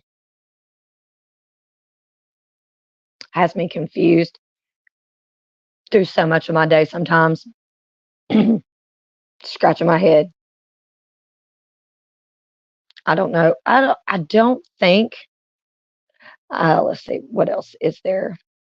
Like Papa said, I do need a whiteboard so I can keep up with all of the stuff that I missed. I know I had missed his live stream earlier this week that he did about The Walking Dead, and I guess from Wendigoon. Oh, oh yeah. I didn't get up on there the other night. Let me think back to when it was. There was a stream of flows. That's the one I was watching, I believe. And my girl Ezra, that Mindful Exposures was on there. And oh no, it wasn't Flow. It was Z. Boom. Now I remembered it was Z's channel. Uh, so Z was wrong about what he was saying. She's not jealous. That was fucked up of Cam. I don't even want to get started on Tits McGee because that's all you need to know right there. Tits McGee, and that's it. So I said what I said. I thought it was really fucking shitty the way they kind of ganged up on her and just was accusing her of being jealous. But again, not everybody in the community has been around some of us others in the community as other people have. For example, like a lot of people are probably just now finding out about Mindful Exposures and her channel and what she does and all that. Whereas her and I have been friends for several years now. She actually has made an intro for my channel. I just haven't used it in my video because I actually haven't uploaded a video in a while. And what I thought about doing was taking that and putting it in the beginning of when I go to do my live stream. So having that intro as my intro for my lives, because honestly, she's really good at what she does.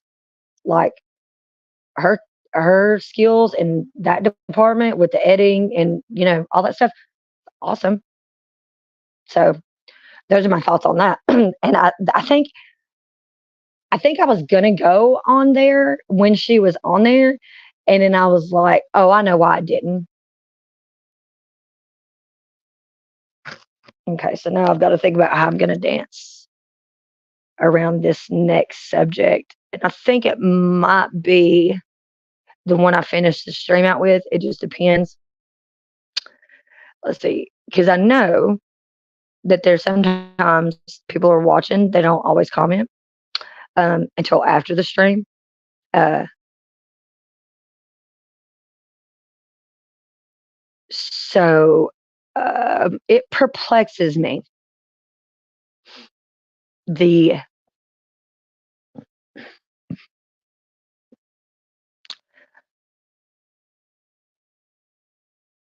I mean, I don't even want to talk about that channel. So, okay, so this is the best way I can do it. If you are familiar with Z's channel and the stream I'm talking about with Ezra from Mindful Exposures, it's just a couple nights back. Um,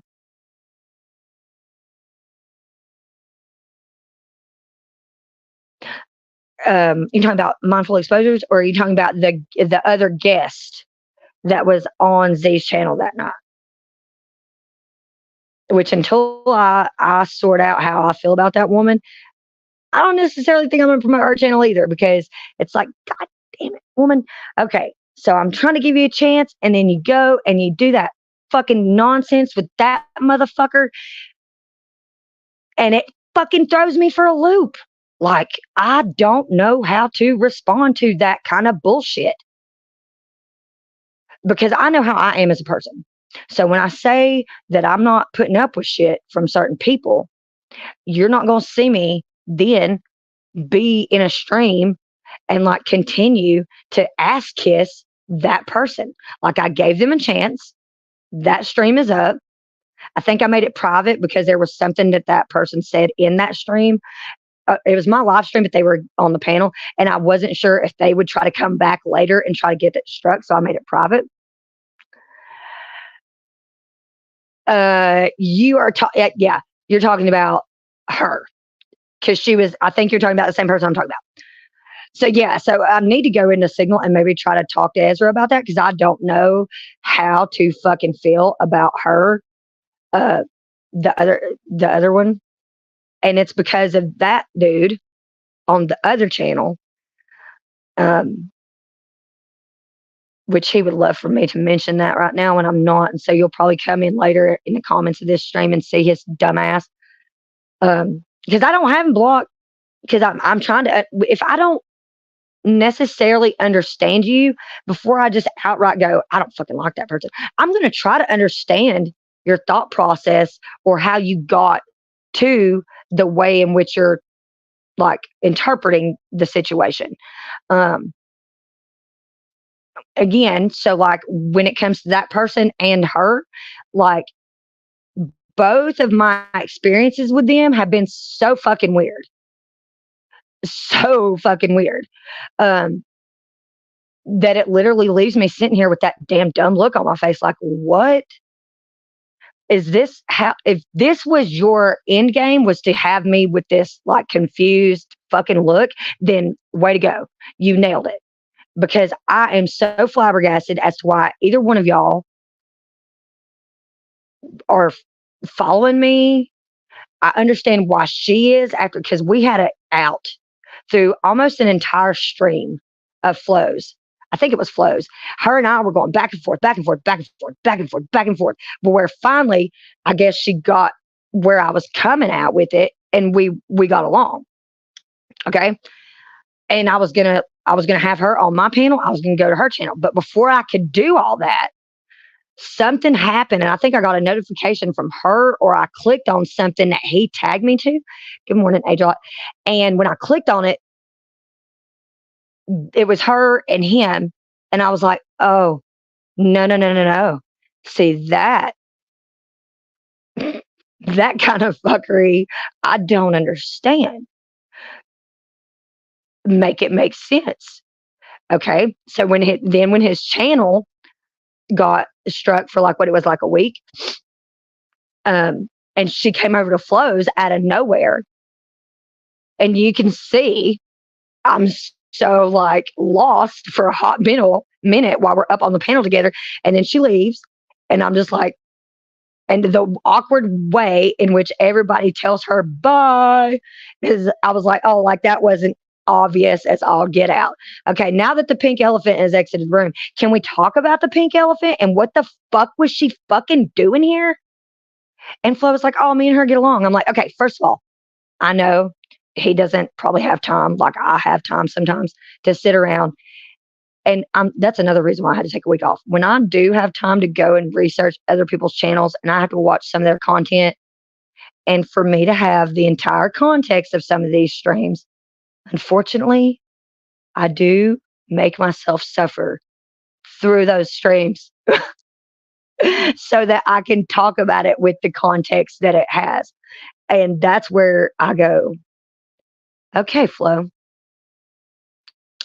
I'm assuming that you and Bex are cool because you had this a spoken agreement and you're probably unaware of the fucking shit that has been said on her stream or his stream or them co-streaming together about multiple people that are in this community, including him, including me, and others. And it's like, I'm pretty sure that video is back up because I had sent him, I clipped the part out of it that really got to me, sent it to him, and was like, this is what I'm talking about. This kind of fucking shit right here. It's like, first of all, that's gross. It's really gross that you are implying that, but it's also really disturbing that you're sitting around thinking about stuff like that with complete strangers. Like, sir. But at least now I know if I ever start an OnlyFans, what kind of material that I could put on there and it would take off. Unfortunately, I'm just too lame and like modest is the word I'm looking for, I think, about the OnlyFans. Like, I don't know. If you got an OnlyFans, more power to you, girl. If you're that confident in yourself that you can, then good for you. But me is like, even on my best days, I'm not trying, I don't want to see me naked. So I'm not sure why. To me, people naked, period, is so weird. Why? I guess because I'm so indoctrinated with the fact that we're wearing clothes and we're supposed to, that when I see people naked, it just throws my whole brain for a loop. Like, how dare you be in your birthday suit? What is this? Get back in line. Put your clothes on. Like, I don't, I do not understand that, especially guys. I'm sorry. I love y'all, but y'all got to admit the fact that y'all have outward genitalia is fucking bizarre. I don't know if it's just the female and like that ingrained in my DNA, but like, yeah, because to me, I constantly think about, do you know how bad it would suck to have to worry about every time you go to sit down, like you accidentally sit on your balls? And this is a thing that they do. This has happened. I actually know someone that sat on them one time and they got twisted up and they had to go and have them surgically untwisted. Yes, this is a thing that can happen. And I was so blown away by this. Whoa. It was so crazy. Like, you sat on them and uh, anyways, like balls are sensitive. So like, you know how guys act if you hit them anywhere in that area. It's not because the dick, it's because of the balls that they get sick. They physically want to throw up. Okay. So sitting on it, like I couldn't imagine every time I go to sit down, like have to grab my nuts and like not sit on them. Like, I'm sorry, but they're weird. See, we don't have to, chicks don't have to worry about that. That's the, the most awesome thing in the world is that we don't have to worry about that. There's other stuff that's like really not cool that we have to worry about. Um, but I would much rather deal with that any day of the week than every single time I go to sit down, worry about my ball sack and whether or not I might sit on it. Yeah, that adjust that thing that they do every time they sit down or when they stand up and they got to do all that shimmying around in their pants. Like that would suck, you know. Or if, and the guys like if it's big, then you got to worry about sitting on both.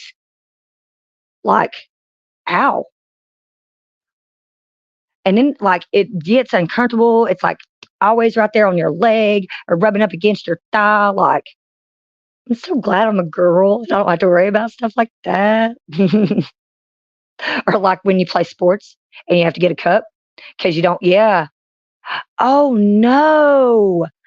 Oh my goodness. That is, how did he, okay, see, that's crazy that he didn't know. Because so this is how I even know that this happens. I dated a guy. While we were dating, that happened to him. And he sat down on him. And like, he calls me because he's leaving work one day and he was like, dude, I'm coming home from work early. And I was like, oh God, what happened? He was like, I sat down on one of my balls. He's like, now they're getting swollen. He was like, I think something's really wrong. And I was like, you should probably go have that checked out because by the time he got to the house and I saw, dude, they were so swollen. It was insane. So he had to go and have that surgery. And they go in, and what they did was they like it. To me, it looked like a hole punch in between them. So there's these tubes that run into each one, and those tubes, when he sat down, is what got twisted, and like multiple times. So not just one little wraparound. It was like three wraparounds, and it was cutting off the circulation. So like, oh wow, that's so sad. Oh, in an industrial accident, he lost one. Is poor. Shout out to all the dudes that are walking around with battered testicles because they sat on them or something horrific happened at work. Like, and y'all still out there just walking around like strong as fuck every day, like something traumatic as holy hell didn't happen to you. Because to me, that's probably the closest thing that they'll ever experience to what it's like for a female to give birth is if they sit on their testicles and get them twisted up. That's probably the closest thing that they'll ever experience. And it's like that is so sad. I don't even want to that. I don't even want to know any more horror stories about wiener. I also know that they're so apparently your wiener doesn't necessarily have to be the same entire color that the rest of your body is, which again is like so weird to me in like the grand scheme of things. Like, so how, okay, so what I recently heard is the cause of this, which again, when I started thinking about it, didn't really make a lot of sense to me because I was, okay, so apparently if you use it too much, it will cause that part of it, I guess the main part of it, me and my hand gestures, to be quote unquote more pink than the rest of it. And I guess as it goes down, the rest of it just gets darker or close to the same. I don't know. But apparently, there are people out there running around with multicolored wieners in the universe. Yes, it's a thing, it's an actual thing. Again, that's another thing about penis that blows my mind. It's like, so you can sit on them, twist them up. They can be multiple colors. Apparently, it gets that way if you use it too much.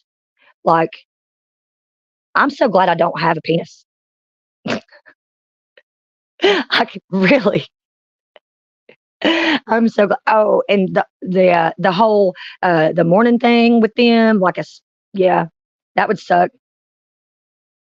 And they don't, honestly, it's like it's one of those, they kind of have control over it, but then again they don't, you know what I mean? So like sometimes I guess they'll see stuff, it shit happens, they weren't prepared for that. Like I can't imagine not being in control of my own body parts and shit just going,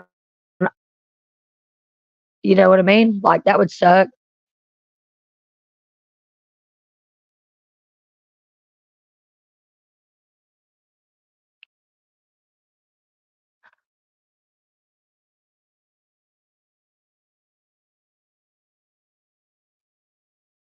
Ow, ow.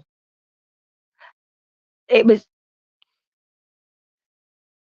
it's like, sir, before it got to that, you should definitely have slowed down.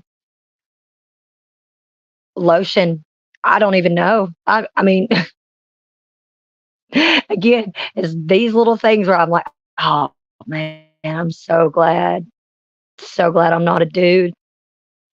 And I'm sure there's lots of stuff where dudes are like, man, I'm so glad I'm not a chick because then there's like, having to be in the bathroom, all of the feminine products. Don't even get me started. We have cups. Apparently, women have cups too. This is a thing to me I didn't even know until I was going to get feminine products a couple months back, and I was like, what the? That's a more natural way of that. Vest. Yeah, see,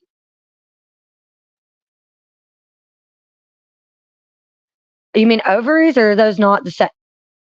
See, Spock just threw my whole brain for a loop. Are they the ovaries or no? Oh my god, I can't even imagine. That would be so like you couldn't, especially because they're mentally ill. You don't. Ah, bless it. That reminds me of that one part of Silence of the Lambs, and freaking the one inmate does that, and he disrespects Clarice. So then Hannibal instructs him the next day to swallow his own tongue, um, which was like, whoa. I love Hannibal Lecter. I used to love reading all those different books because there's multiple books that go to that. So a lot of people didn't even know there's a book that the movie was based on because there was, and there's multiple books in the series that is about Clarice and Hannibal. Yeah, um, and I used to have all of them, and I've read all of them. Yeah, that was. It must probably be. It probably is. Uh, and it must probably. They probably had them separated too, like the males and the females and stuff. I don't envy anybody that has um,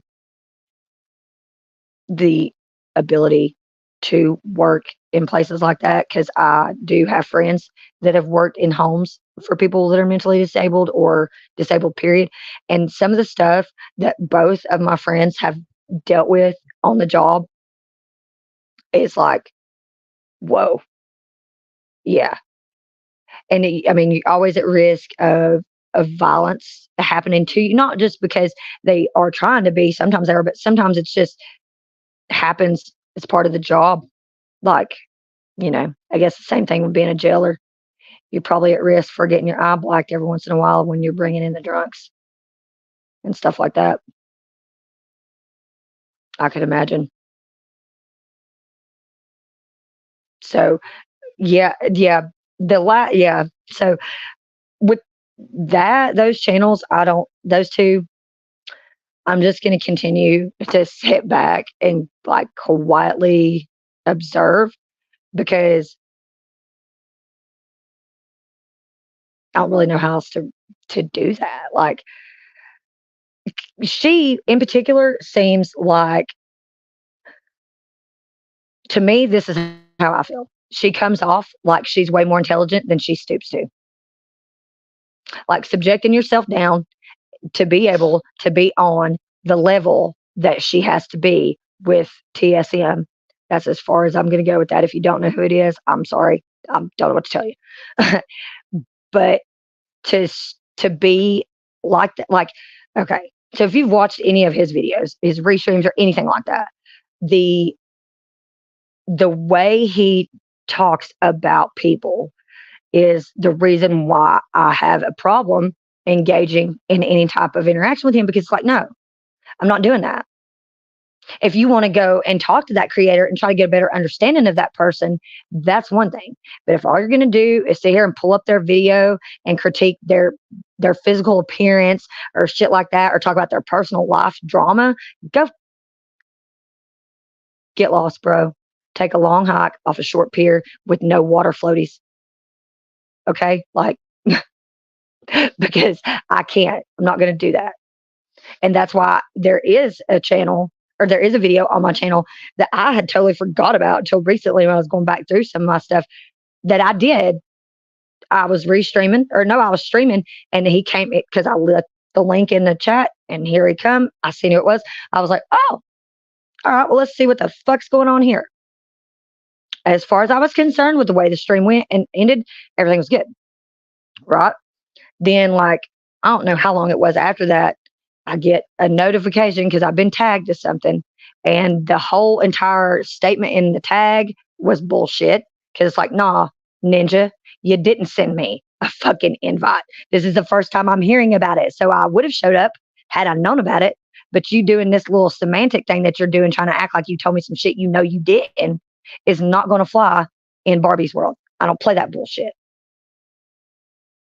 And that's where I'm at with him. Just like I am still confused about her appearance that night.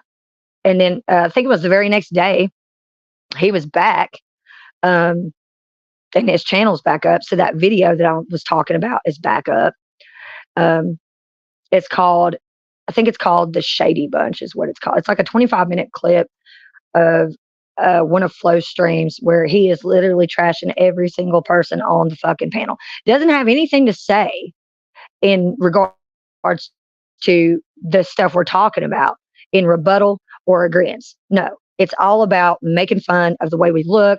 Or I think with me, he says I look like I smell gross, whatever the fuck that means, because right now it's right guard and I smell fucking awesome. So there's that. Yeah. It must be a Canadian thing. That's what I usually chalk it up to, is it's fucking him being Canadian and like Americans not understanding some of that. I think I'm definitely in that because I'm so in the South compared to where he's probably at in Canada. And I don't even know where the fuck he's at in Canada. Don't really care. It's Canada. That's what I do know. And I know that just about, not all of them, but just about every interaction that I've had with someone from Canada has left me feeling fucking confused. That just literally confused. Where I'm just like, I'm really not sure what just happened.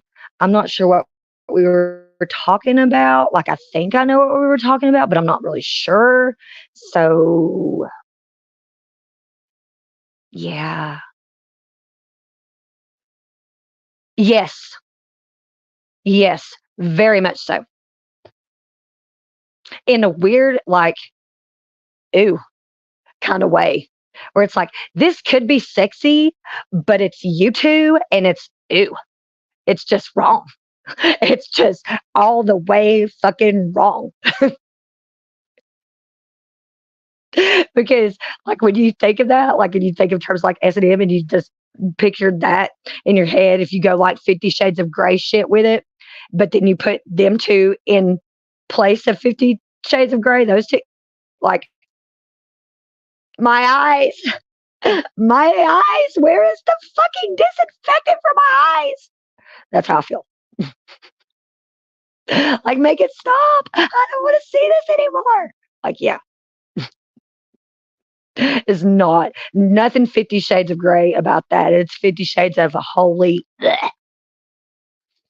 Especially, okay, so when I have something in my head that I'm trying to like go over, I'm like very mental imagery.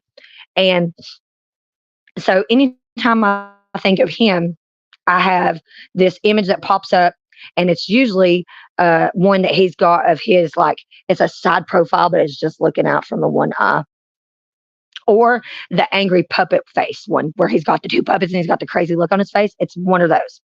With her, because she rarely changes her avatar on her thing, it's either the one that she generally has, or most of the time when someone says her name, the image that instantly pops up in my head, so she should go and address this with him, is the one that he puts in his videos where he's making fun of her, where he's got her face like superimposed over like a big wrestler or whatever. That, it's something totally unbecoming of her as a person, like in general. It's just so rude. That's what pops up in my head. So, like, anytime they get brought up, this is what I'm seeing in my head, which is why I usually end up laughing and just going, "Who? Like, what the fuck?" Because that's what's playing out in my head when I think of them too. So, like, and I find myself, yeah, yeah, yeah. That's exactly how I feel. Exactly how I feel right now about, like, there's something going on there. There's definitely something going on. And it's like, of all the people that you could like co-sign to with your channel and creating, like him,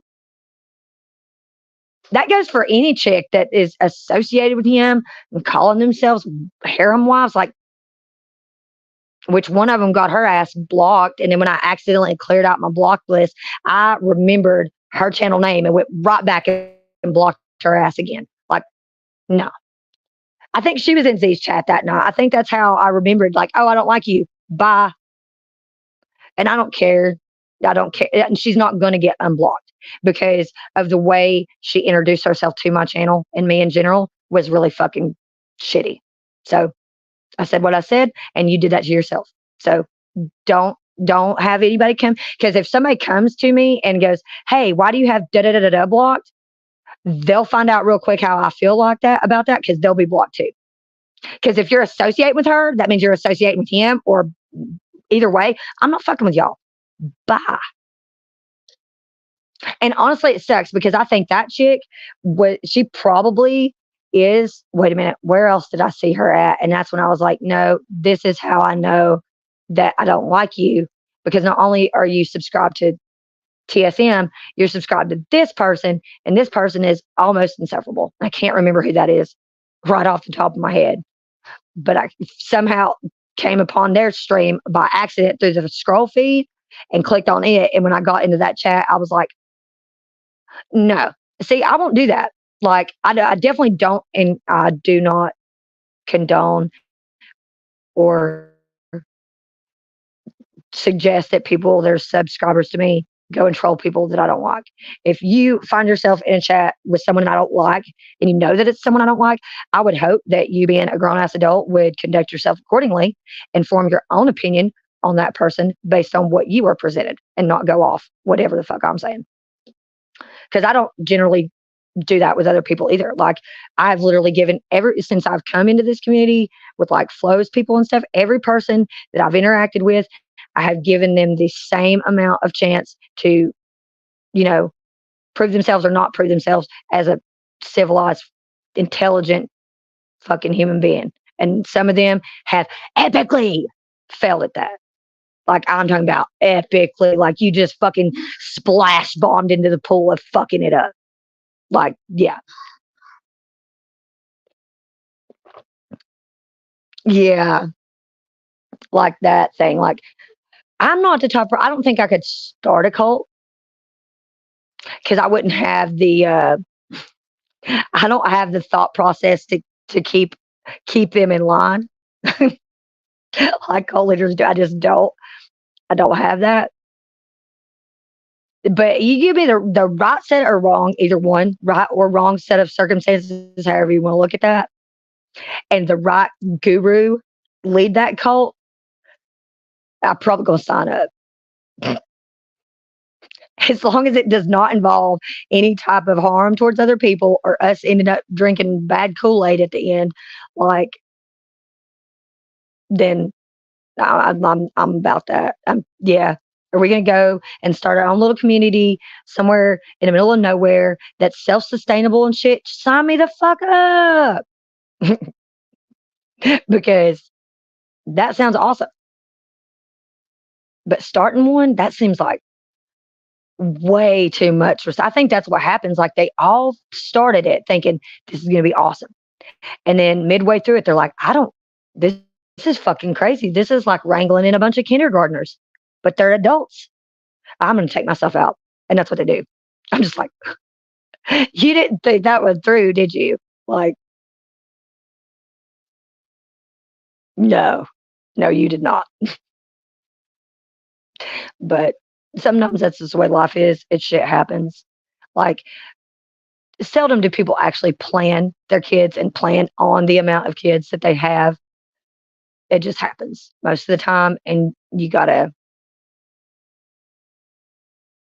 I know, I know exactly what you mean. I know. I don't, I want to, okay, so now I'm trying to think. I want to address, and I don't know if maybe mine and your interaction with the one is, and to me, it seems like it's got to have been entirely separate than Ezra's. And it also makes me feel a little like protective and want to like jump in front of Ezra and be like, no, no, you keep that bullshit away from here. And Ezra, I know you want to be nice to her, but we can't. But I can't. I don't want to do that referee and stuff. But at the same time, I almost, especially after everything I've seen happen to her previously with that, there's other stuff. It's not just camp. There's a lot of shit has happened to her that she doesn't even talk about. So like when people give her shit for the way she is on panels and stuff, I'll just be laughing first of all when she starts acting up. Because she's like me. She's so over some of people's shit that it couldn't even be funnier to us. It really could. So like when she like the way she was acting in Z's that night was super funny to me. That's why we are the way we are, because we've just had it with a lot of, not necessarily had it with people, but the way that some people have been allowed to just behave for so long and go unchecked with it. Whereas I don't know about her, but with me, some of the shit that I see people doing, literally grown ass people doing on and off YouTube, my parents wouldn't have let me done that as a fucking 5-year-old. So I don't know how the hell y'all are full ass adults out here acting like that. The fuck is wrong with you? Like, come on now. So yeah,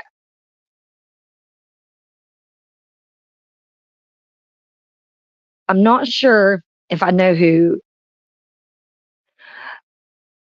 Ezra is. I know, but I do know. I do think that I'm familiar with Yolanda because I think she might have been on one of the streams where I saw her too. Yeah, that's what I'm like really overzealous with it. Like, and it also, I'm still blown away. And I guess what it is some people are so confident in the amount of anonymity that they can have to an extent in YouTube, in the YouTube streets, that they just simply don't give a shit about how they're behaving. And to me, it just blows my mind. Like Snafu is one of those people. Like, could you not just try to act like a fucking normal human being? Do you always have to say and do shit that's so like?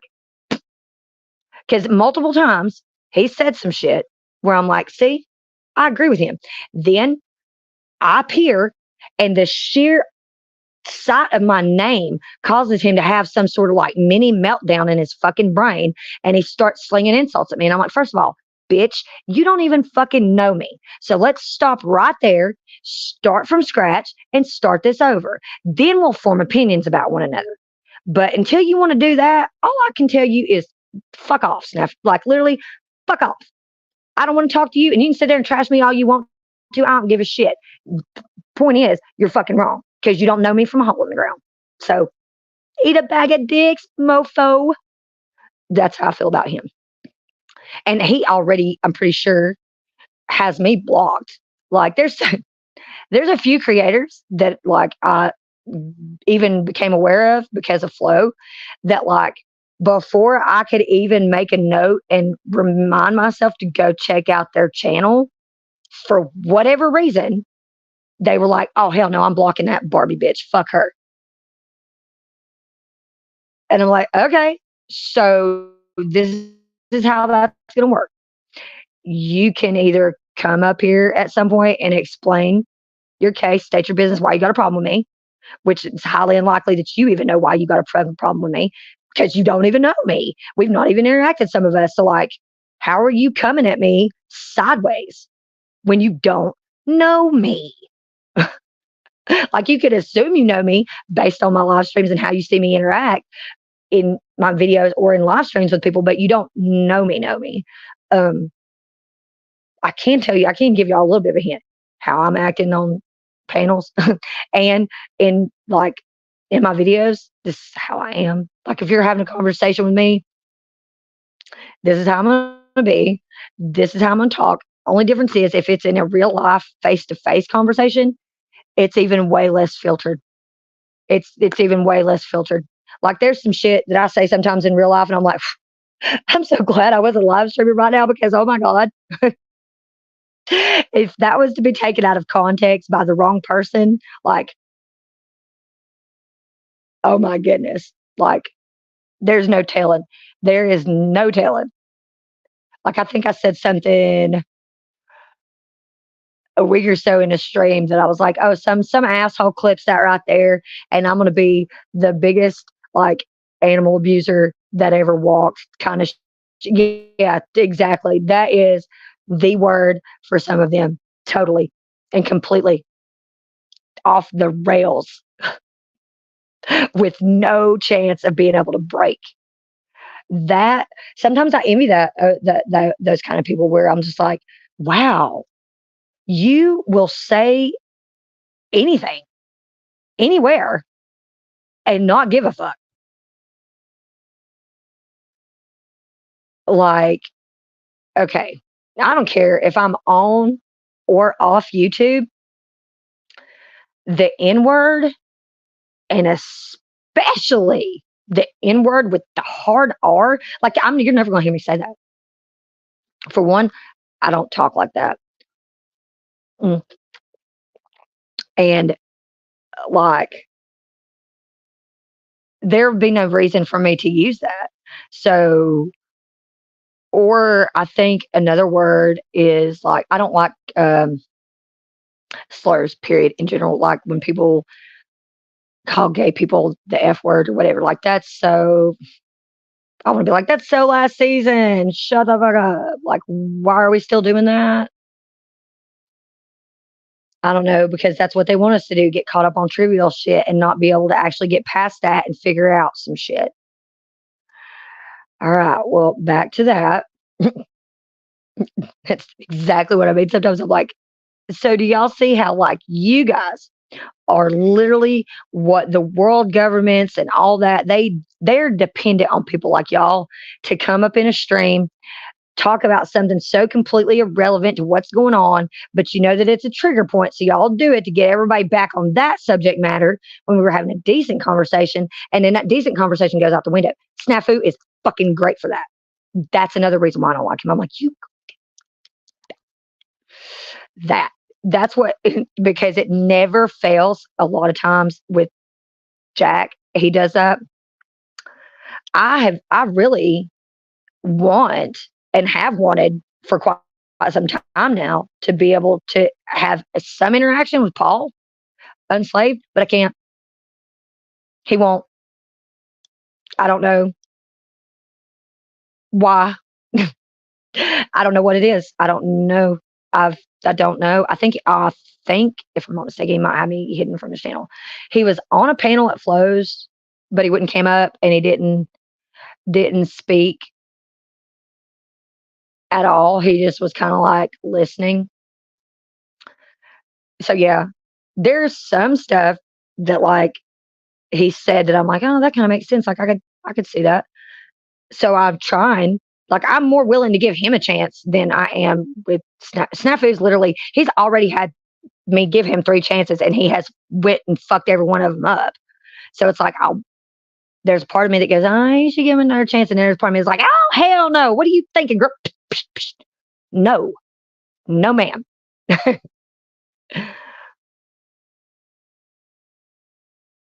Oh, I didn't know that. See, I didn't know that.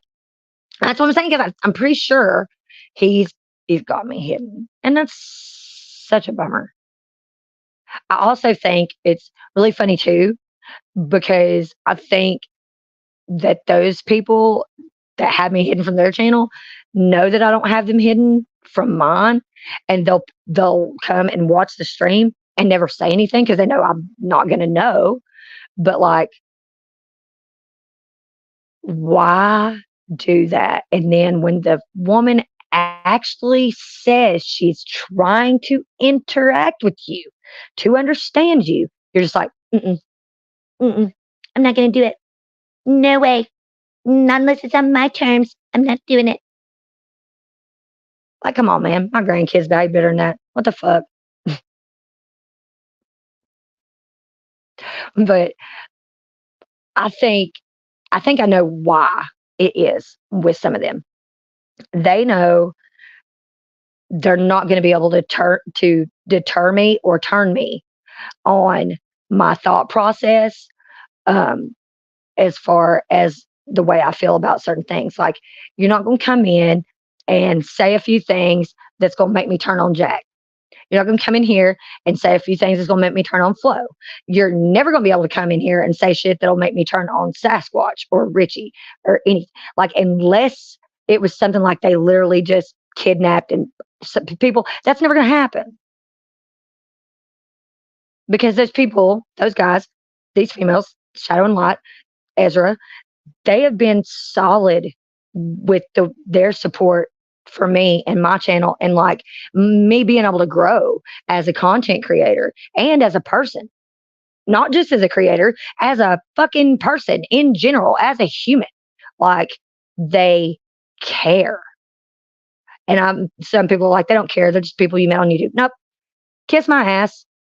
Kiss my whole ass. If you think that, then you clearly have not interacted with them on levels that some of us have, because once you have, you know that they generally care. Like, it just like when you interact with me, and especially my subscribers, like, they know that I care about them. Like, I genuinely care about people in general. Care about people probably sometimes to a fault that I shouldn't even give two flips about. But that's part of me, and the human in me is like wanting to understand them and interact with them in a better way than I previously have been. So like, yeah, I try. And even the ones that I'm like, when they're not, there's a part of me that goes, oh, fuck, they're so fake. And then I go, okay. And based on some of the things they say, I will be able to pinpoint what kind of trauma that they've probably been through that is making them react that way.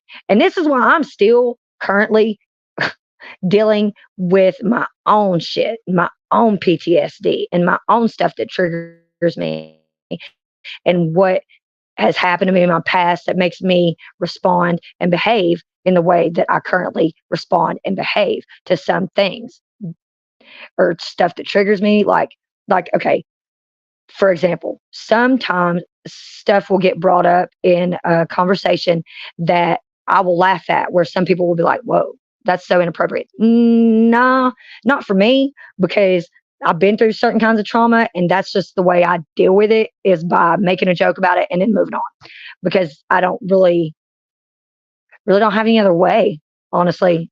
to deal with some of that trauma. So like, and that's the reason why I think if I remember correctly,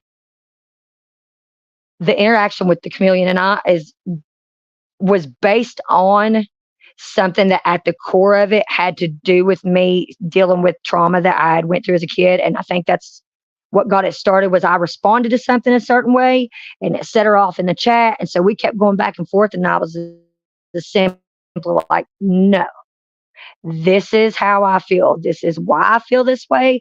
You're not going to change my mind about that. And if you don't like it, kick rocks. And everything was cool, or so I thought. Just like that with with TSM and him saying what he said after the fact about me. There's even a comment that he's left on my channel that I've left up for other people to see what I mean by the way he reacts to people, the way he tries to engage with people and go about that is just like, dude, that's so unbecoming of you as an adult, let alone a man. So like, should we, you know what I mean? Should like, give me your mom's email. That's how I feel sometimes with him. Like, I got some questions for her because I'm not so sure like you would be acting like this if that woman was around and still saw how you're behaving. Cause like, how do you do that? How do you treat women like that? I don't understand. How do you say stuff like that? This is probably why you're single. I'm guaranteeing you he's single. Cause it's like that shit right there. That is not how you draw in chicks. Yeah, exactly. Like, I think I did make it private, but I might do a restream of this previous live stream that I had that he was in and go over some of the stuff I particularly, but like I went back and made it private just over a couple things that was said, and it was said by him out of his own mouth. But I was like, see, if you take that and you clip that and it's out of context, you could get my channel struck. So like, I see you over there with your little slide dog curb tactics, bitch, bye. Like, and it's sad. I also ended at the end of the day start feeling bad because I'm like, damn it, man, how lonely must you be deep down as a person to where you go on YouTube and rather than attempting to have any sort of like meaningful reaction with any creator that you may come into contact with, you decide, I'm going to go and freaking stir up a shit show about them and talk smack about them. And that way, that'll get them engaged with me. It's like, no. Some of us, it literally confuses the absolute shit out of us and just makes us pity you and not in a good pity. Like, no. He is one of those things where I would use as a talking point with my son. Like, you see this? Everything about this, do not grow up and behave like this. Do not interact with people like this. Do not think that this is in any way entertaining or useful or constructive whatsoever, because it's going to get you nowhere. And it's going to just bring in the type of women, sir, son, that you do not want and that your mom is not going to be co-signing to if you try to bring her home and say you're going to wife her up. No. I'd be like, you go right back down the road and try again. Because your mom is not going to entertain that. No. Which I don't think. I honestly, I think for the craziness that is me and the abundance of it, I think my kids turned out really good.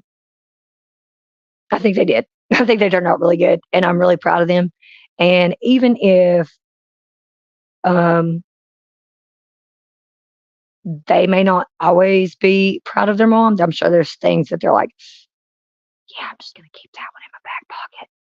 I hope that at the end of the day, there is stuff that they can look back on and be like, man, that stuff that mom, that thing right there, or this thing that time we did this and this and that was so cool. That's why my mom is awesome. That kind of stuff. Like, for example, the other day, like me and my daughter were having a conversation. It was like her first real day by herself with her kids. and all three of them solo. And I instantly was just like, oh, my baby, my baby, she's so, oh my God. And she was telling me how she got to the grocery store and she's going through the store. And apparently there had been some like raspberries that had gotten spilled. She didn't know it. She had stepped on one and she had tracked it all through the store the whole time she's shopping. And then she realizes this right before she's about to go check out because she comes, I guess, back on her trail of little blue, like raspberry steps. And so she's about to have this whole meltdown. And she's talking to herself under her breath. And one of the people that works there just comes up behind her and puts his hand on her shoulder. Like, it's okay, honey. I've got this. And if you need any help getting your stuff to the car, we've got you. And she was calling me and she was almost in tears. And I was like, it's okay, Bink, because I call her Bink. That's my nickname for my daughter. I was like, I'll be down there soon as I get done with court and all that stuff. We're going to leave and everything's going to be okay. It's like those little things where I'm like, yeah, I did so good. Because those situations sometimes we see, unfortunately, in true crime that, like, this is why it's that right there, that stuff is why I do what I do.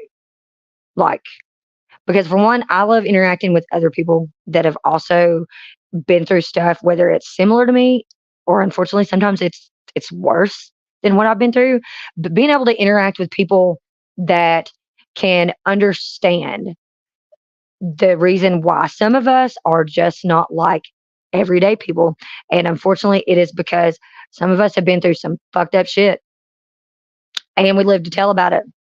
And we honestly come from a place where we want others to not have to experience the shit we've been through. Like, especially me, like anytime I share a story about something traumatic that I've been through, it is genuinely from the heart and because I do not want other people to experience what I've been through. And if they have had to know that like they're not alone. Like there's other people out there and you're going to get through it. Like I know some of it's hard and you just go, I don't think I'm going to be able to get through this. Like you're going to be able to get through this. And there's going to be days where you really, really don't think you're going to be able to get through this, but you're going to be able to get through this. So that's why I do. And there's Praline Queen too.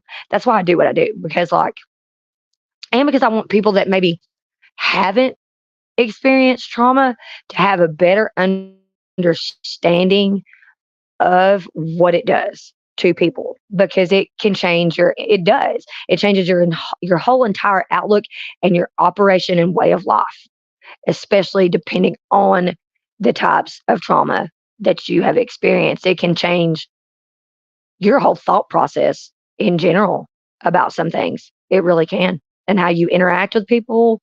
And even though I've been through some of the trauma that I've been through, it it wasn't until I came on YouTube that I realized how how kind of lax I've been as far as like not doxing myself and has made me be more a little like proactive and more aware as far as like it's like kind of like one of those things where it's like the information is out there and if someone was actually doing their homework it's not even remotely not even a little bit. So I kind of did that to I not kind of I fucking did that to myself. Boom, straight out the gate as soon as I started my YouTube channel. Da da da da, laid it out there for them. But once I became aware that people actually get to the level of crazy that they do sometimes and how dumb that was of me, I try to be more proactive about it now. And also make people abundantly aware that just because I'm not allowed to carry a firearm does not mean that I'm not allowed to carry weapons. And I do know how to use them, and I'm not afraid to defend myself. And if it comes to like something with my kids or my grandkids around, like I'm not even gonna hesitate. I will stab you first and I will ask questions later, like just so you know. Because it's my kids and it's like me and I'm not a big person, like at all. Like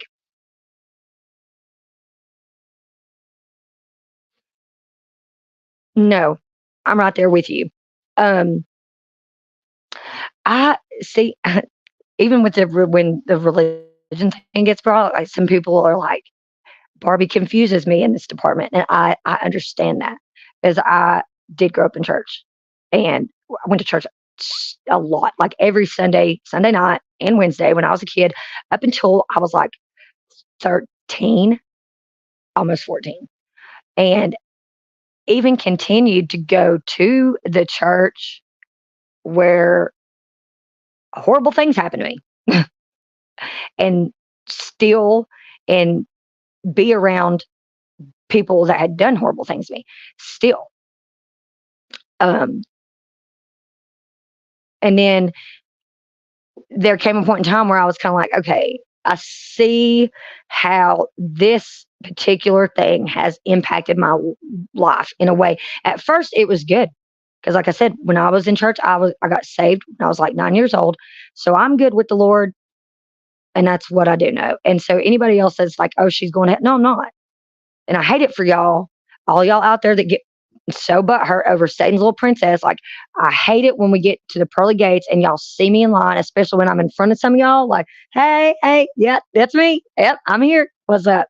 Y'all are gonna hate it. Okay, really, because I'm saved and I'm good. I've been washed in the blood. I'm good with the Lord. Okay, I'm good with the Lord. I still have interactions with him where he gets on to me and he is chewing me out over some of the stuff I do because he's like, I'm not sure I understand her thought process, but let's go with it and see what happens today. And then when the whole world doesn't implode, he's like, okay, she didn't convert everybody into Satanism today, so we're good. And I also don't try to deter people from their religious beliefs. Like I don't tell anybody like, how dare you be a Christian or how dare you be this or that? Like, that's insane. I would never, ever suggest that someone uh, like completely change their whole way of life and their religious beliefs over one incident that happened with me. Because I still, even when I visit my friend who is super Christian, when she's doing her church thing, and if I show up while church is going on, like I won't interrupt that. I don't even go near the camera while she because one of her services they do online. So sometimes when I come over and visit, like that's going on. If I'm coming to get clothes or if I'm coming to check on her, like, and that's another reason why like I don't show a lot of that when I'm over there because of her and trauma that she's been through, and like just not going to go there, just not want to expose her to any more nonsense that she's already been exposed to. So, yeah, a huge part of why I don't do that and why I'm still like a little undecided on if I do while I'm out of town. Um,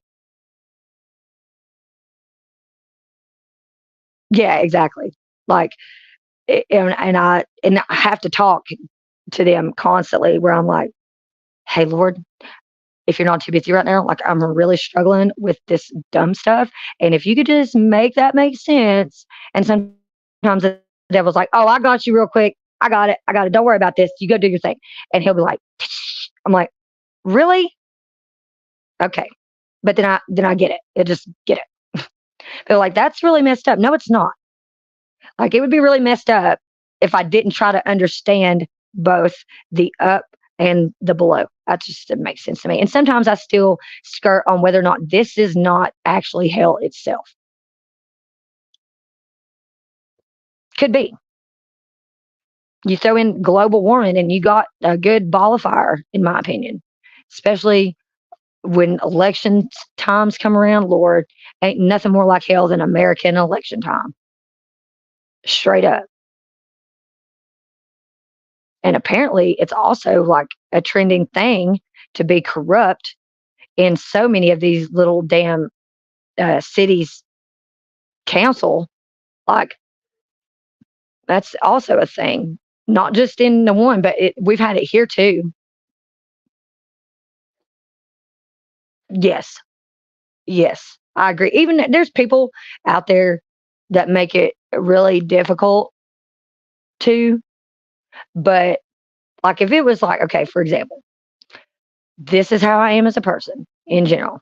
Say we're in the middle of Armageddon and we're running down the street and there's a fucking building on fire. And fucking Snafu is on the fifth floor and he's hanging out a window and he's screaming, help, help, help. And we've got a fire ladder on the back of our truck that can get to him. Do you think Barbie's going to leave Snafu in a burning building, or she's going to get the truck and the ladder and back up there and try to get his ass out of there? I'm going to go up there and try to rescue him.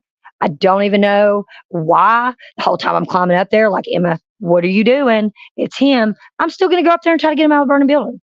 That's the type of person I am. Now, if you flip that, do you think he's going to put a ladder up there to try to get Barbie out of a burning building? I doubt it. But maybe we'll actually get that answer from him one day. I don't know, unless he's got like a separate secret account that I don't know about yet. He's blocked. I'm about 99% sure. But after that, see, last week I was trying to pull up my blocked list, and while I was messing with it, because it was while I was on stream, I hit the X button thinking I was going to X out of all that, and it actually deleted everybody that was in that box. And I was like, oh, shit. Because there's some people on there like Ernie Shell and Benny Keys that are forever blocked. It doesn't matter. They're just blocked. There's a couple of true crime creators that have done stuff that, like, I made a note. It's in my notebook for just in case that was to ever happen. They would go right back on the block list. Like, you don't even get to get off the block. You're permanent block in my world. And honestly, I go to other channels that I have, and I have went and blocked them there too. Like, I just don't want you around my channel. And some of them are those people. Like, that's another. I like Easy channel because he also is familiar with some of them, and he feels the same way. Like, and they'll just come back to you. I don't know about y'all, but if it was me and I knew that the mass majority of people in the community that I was in on YouTube hated me, I would either do something to fix that, or I would just leave. Because I couldn't. I guess there's some people that they feed off that kind of energy. Like, yes, let the hate flow through you. I can't do that. Like, I cannot do that. It literally makes me physically feel like so uncomfortable if someone doesn't like me, that I'll try to fix it or get to understand as to why they don't like me so I can explain myself better, or, something. Because I can't just sit in that negative type vibe energy and be like, let's backstroke in the fucking negativeness. Yeah, I can't do that. It's like, it makes me feel like I have ick on my skin so bad. Like, have you ever seen a fish in a tank that's got the ick? That's how the negative energy feels to me whenever people. That's the reason why I'm not subscribed to TSM. Honestly, I can't. I tried when he first subscribed to my channel. I even made a short about it because it was on my birthday. That's what it was so cool to me. I was like, oh, maybe subscribe. It's my birthday. Da, da, da, da. And boy, that was such a bad judgment call. Because, like, after that, it was like, and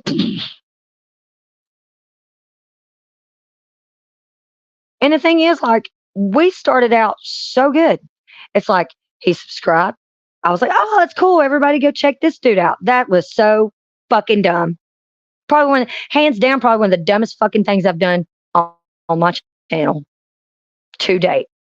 Because, like, I wonder how many people saw that short and was like, oh, I'm going to go check him out. And then afterwards just stayed over there. But if that's the case, cool. Stay. You can go on ahead and go stay over there because I don't want you back over here. Like, straight up. Like, swerve. What happened? In your pocket? What? A piece? Like a big piece of. Oh, don't you hate it when look right here and see if it hit the floor and rolled forward? We're looking for a piece of.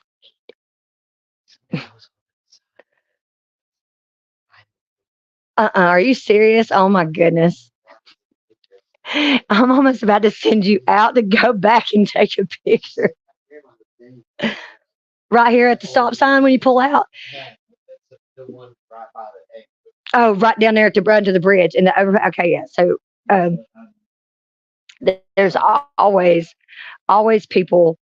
This is when you live in a big city, and there's a big exit. There's usually where ours is. There's a huge overpass bridge because of the construction of 40. So you get off the exit, and as you come down the exit, it curves, and then you're like under the bridge, and you go back up. So he said, right down there in the overpass, there is an old man hanging out with his sign up that says, "I need weed." I'm like, again, this is the type of person that I am. Like, if I had it like that, I would literally pull up, roll down my window, like, here, bro, here. I don't have any papers. I hope you got an apparatus, but there you go. Like, it makes you wonder. I'm starting to wonder because we see this all the time. Not the sign that says that, but like people with signs. This is it. This is an almost everyday thing. Um, yeah, and I've said this for a while. I'm like, if they just have a sign, like, and their sign says, I mean, really, if it was something as silly as like, I need $50 so I can get to do the shower thing at the truck stop and wash my laundry. Okay, cool. Just like he said, the sign says, I need weed. All right, bro, here you go. Like, I mean, I'm usually broke, so I can't just throw out money out the window like that, especially right now because I'm planning to do that trip. Like, I really can't do that right now. And I unfortunately wasn't there, didn't have any, bud, or I would have been like, hey, hey, hurry, hurry, run. You know what I mean? But oh, this happened to me the other day. And like 3 days later, I was sitting here and I dropped the fingernail clippers. I did this with my flashlight and found it. So you'll probably see it. Huh? And it might be down in your pants.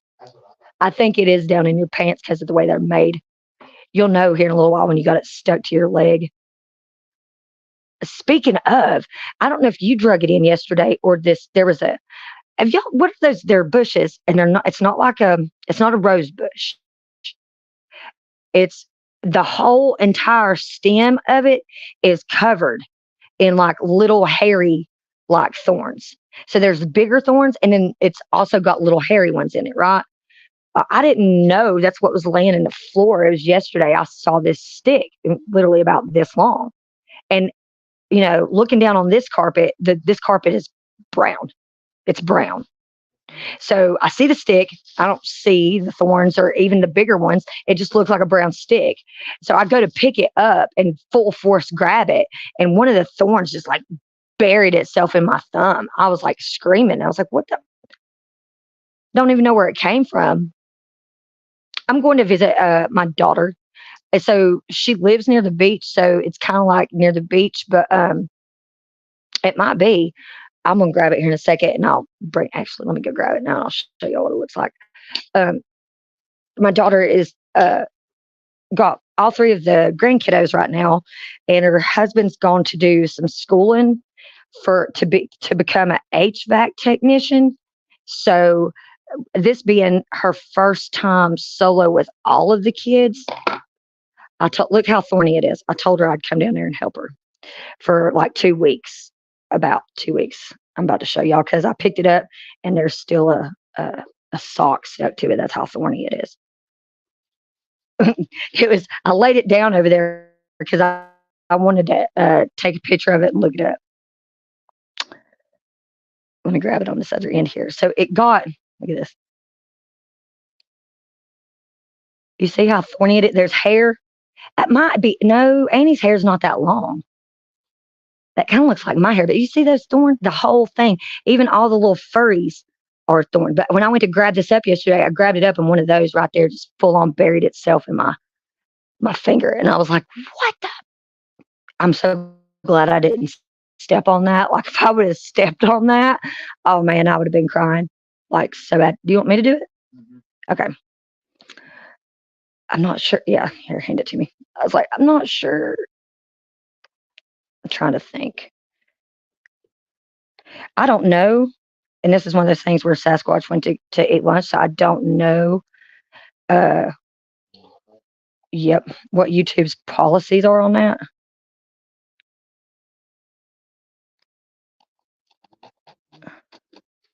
Otherwise, I would be like, here's how you do this 101. But me just knowing how YouTube can be fickle over shit, we're not gonna have a blunt rolling class today. Which it just basically is. Well, honestly, no, it's way more complicated. If so, are you mending someone's pants? I wish, I wish I knew how to fix a tear in someone's pants. That'd be super cool. Unfortunately, I don't. But you know what I want to do? I want to learn how to sew like patches on clothes because I have a couple of things. Like I have a pair of pants that I just noticed the other day was start. Will you give me that DVD case right there? Because it's harder.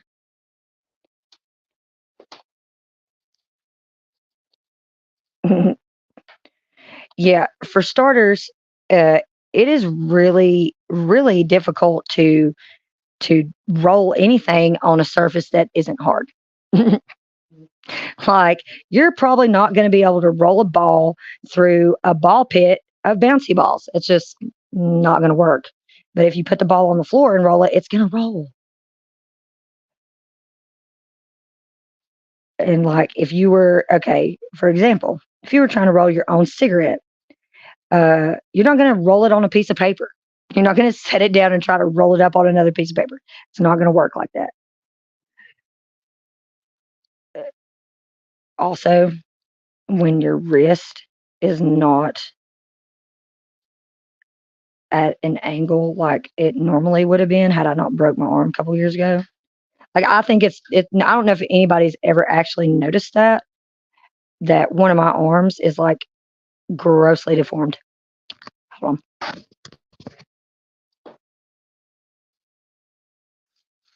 And that's because I fell. I fell on it and broke or I fractured it in a hot tub. And in the middle of the fracture healing, um, I got into a like a fight, an actual fight. And me and the person ended up falling to the ground. And when we fell to the ground, she landed on my arm and it broke my arm. And it broke my arm in a way to where like I could physically, I couldn't like okay, so like I couldn't lift my arm. I mean, I could lift it with this muscle, but like this part of the arm, this bent, like the lower half of my arm, like my forearm, I couldn't, um, I couldn't move it. But and I could, so I could move my wrist and I could move my elbow up, but I couldn't move the forearm. So you see the difference. See how this arm is like flat like that, whereas this one has a huge like bow and curvature to it, and that's why. Because like, so we fell after we got into a fight. This was me and my ex's sister. We get into a fight. The fight gets broke up. She follows me up the stairs, uh, back towards me and my ex's house. Like I'm supposed to invite her in to smoke after we just got into a fight, and I was like, no, that's not happening. No, bitch, that's definitely not happening. And so I go inside, and then that's when I realized that my arm is broke, and I was like, oh shit, how am I going to do this? So I figured out that I threw my arm up on the table and then I could still move my wrist and stuff. So I didn't go to the hospital till the next day. And then they were like, what are you doing? Like, what are you doing? I'm like, what do you mean? What am I doing? Like, you know, I need a lighter. Oh, I got it. It's in my pocket. I'm like, it was broke. I mean, but, and surprisingly enough, it hurt for just a second. Like when we fell on it, I was like, oh, fuck, that hurt.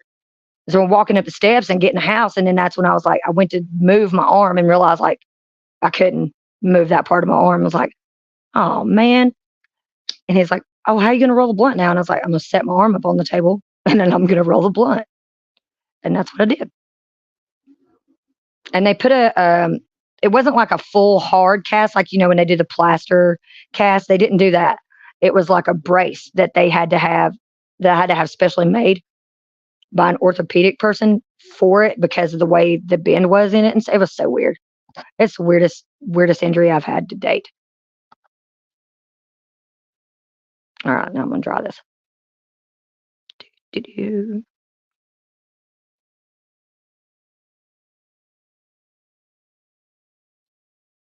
But yeah, that did suck. I still worked and everything then too. I was working at Subway, which is which is probably not an ideal job for that kind of injury because you're making sandwiches. And yeah, it was kind of hard, but it didn't really slow me down that much. I had that little arm brace on and stuff, but that was only for like 6 weeks. And then once the bone like it fused, what happened was when I fell in the hot tub, it like dented it in. So it like kind of like busted in on the bone, but didn't break it. And then when me and her fell, it broke on that fracture, but it, like I said, we fell on it, so it bowed out and it was already in the process of healing. So like, yeah, if I want to do, I could go in, have surgery, and be out of like commission for a couple weeks doing anything, and then I'd probably be in a lot more pain than I am, or what minimal pain I do have with it now is usually um, temperature related and something like, for example, if I bump it into something and it's really cold outside when that happens, then it hurts. Then it'll affect the way it feels. But I was going to tell you either that or there if you can find a little bin that the both shoes will set down in them. Actually, okay, you see that thing over there? It's got all the coat hangers in it.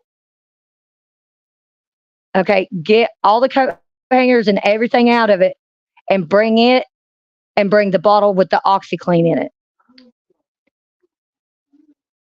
Well, you can spray the OxyClean on there too, directly on it. Yeah, you can do it with the bleach, or you can do it with that. Like the OxyClean is what I do. I swear by that stuff as far as like making your whites look brighter. Like I take my white stuff and I will put it in a bucket with like depending on what the item is or whatever. I spray OxyClean down in it, like the actual OxyClean. There's liquid spray.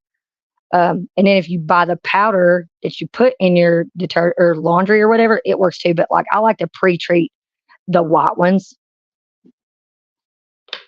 Like I like to pre-treat them with the OxyClean before I wash them because I really do think it makes the whites look whiter. Only thing I have an issue with in general, period, as a person in clothing department, like I do not understand why every item of clothing I have has armpit stains. Like just about every shirt that I own, if it's one that I wear a lot, and I wear deodorant, like I just said earlier, I definitely wear deodorant. I wouldn't be doing that, but they do. Like I get sweaty, and then it stains it a little. I hate that. I hate that.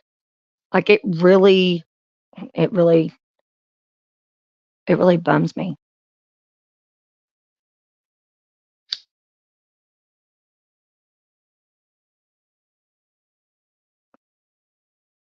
Yeah, most I was gonna. Yeah,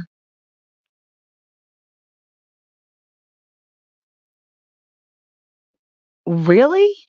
You know what? That might be true, and I need to get a couple of shirts because see, when I said earlier, I was telling y'all I use Right Guard and I use a clear stick. I used to previous to this using Right Guard, I used to always use Dove, and it's in the white stick, not a clear stick.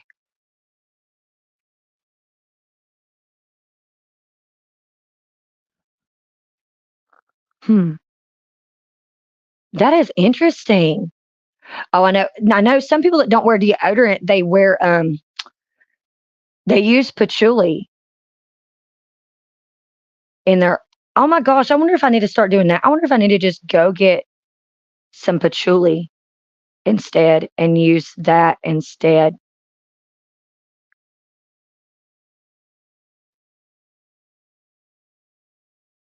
I love patchouli.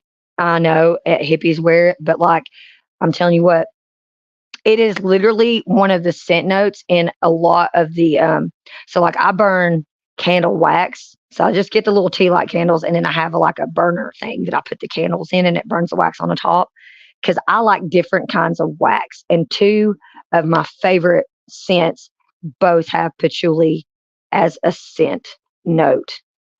One of them is more woodsy and one of them is more floral. Like one of them is blackberry and patchouli and the other one is bergamot or bergamot, however you say it, and patchouli.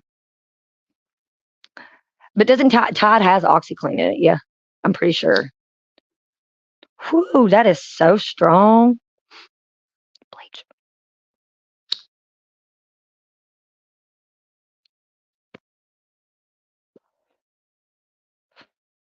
Hmm.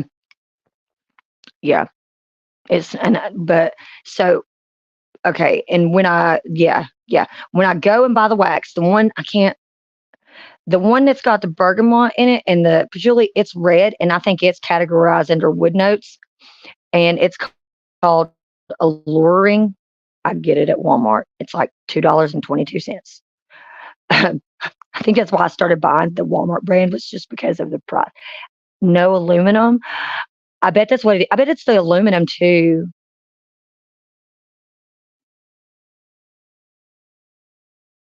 Yeah, I I bet. No doubt because uh I think that's what I'm gonna do is get one that's more like crystallized deodorant and not um that like Dove. That's what I used to use for literally ever. And now that I'm thinking about it, it wasn't until because when I was younger, when I was like in middle school, I used to use Lady Speed Stick, and that didn't give me pit stains. It wasn't until I got in high school and as an adult that I was using deodorant that was like Dove. I think it's Dove. It might even be extra strength Dove that I noticed that I started getting the dang pit stains,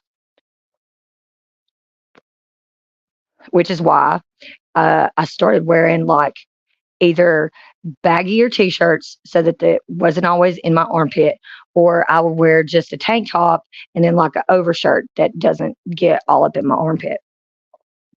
I think I only have like two bras that are white because of this, because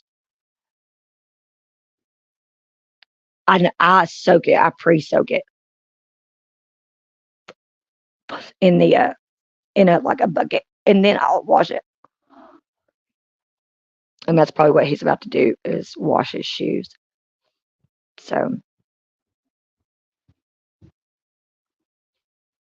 there's the airplane flying over. So we live close to the airport, and I've noticed that there's been like a lot more air traffic coming in the last couple of weeks. So I don't know what that really means or if it means anything at all, but I do know that the airport is expanding. They were just talking about it on the news the other day, and it's like, why? Probably because of Raytheon, and which is to me is crazy. They have a bridge that was just they've had two bridges constructed to to to to gain entry and access to their facility. They've had to construct two bridges. One of them is like I guess it's the main entrance bridge. It it goes across the French Broad River. It's directly across from our arboretum, and it turns. They made a whole ass road and a bridge just for Raytheon. And I think it's funny they named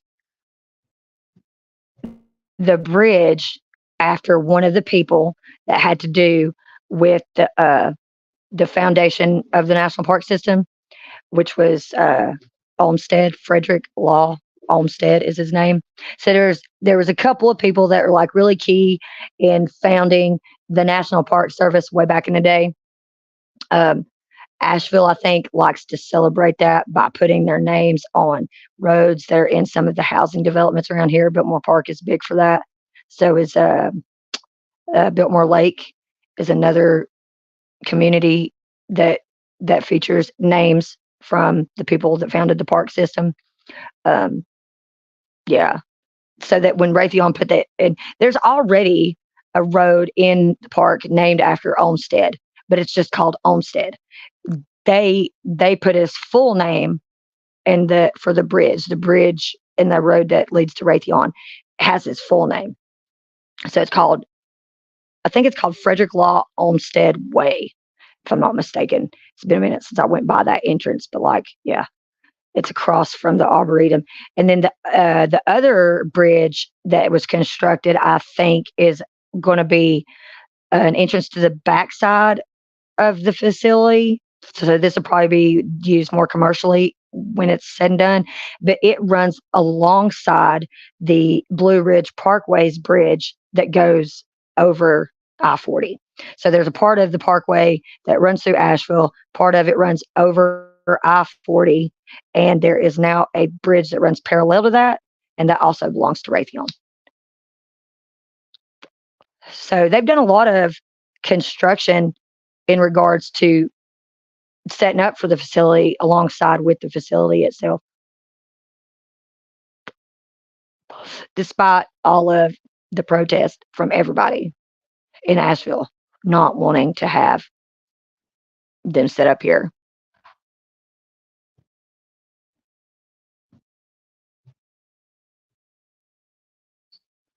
I know I've got to get some soap. Do you use soap in your or do you use patchouli? I know some people that make soap, they actually use patchouli in the base. So I didn't know if is that something that you do, or do you use like a beeswax praline when you make the soap? I'm gonna have to check that out.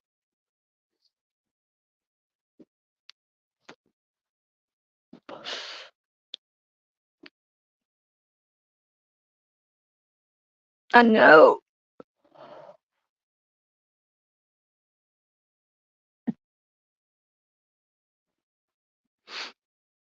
Um, I know before. See, it's been a minute since I bought. Like when I talk about tank tops, it's like these. They're little OP. I think it's either No Boundaries or the other brand that they used to have, which was like OP. I can't remember. Um, they were like $1.88 when I first started buying them. And I think when I was looking last week, I swear they said $6. And I was like, they can keep them motherfucking tank tops. There ain't no way I'm paying $6 for one single spaghetti strap. You got me messed up, Walmart. Like, really, though, I can't do that. So that's something that just I can't. $6 for one? No, no, not when I know I could go to Goodwill and probably get three of them for $6. Like, yeah, somebody else probably wore it. No, I don't care because got to wash and dryer. So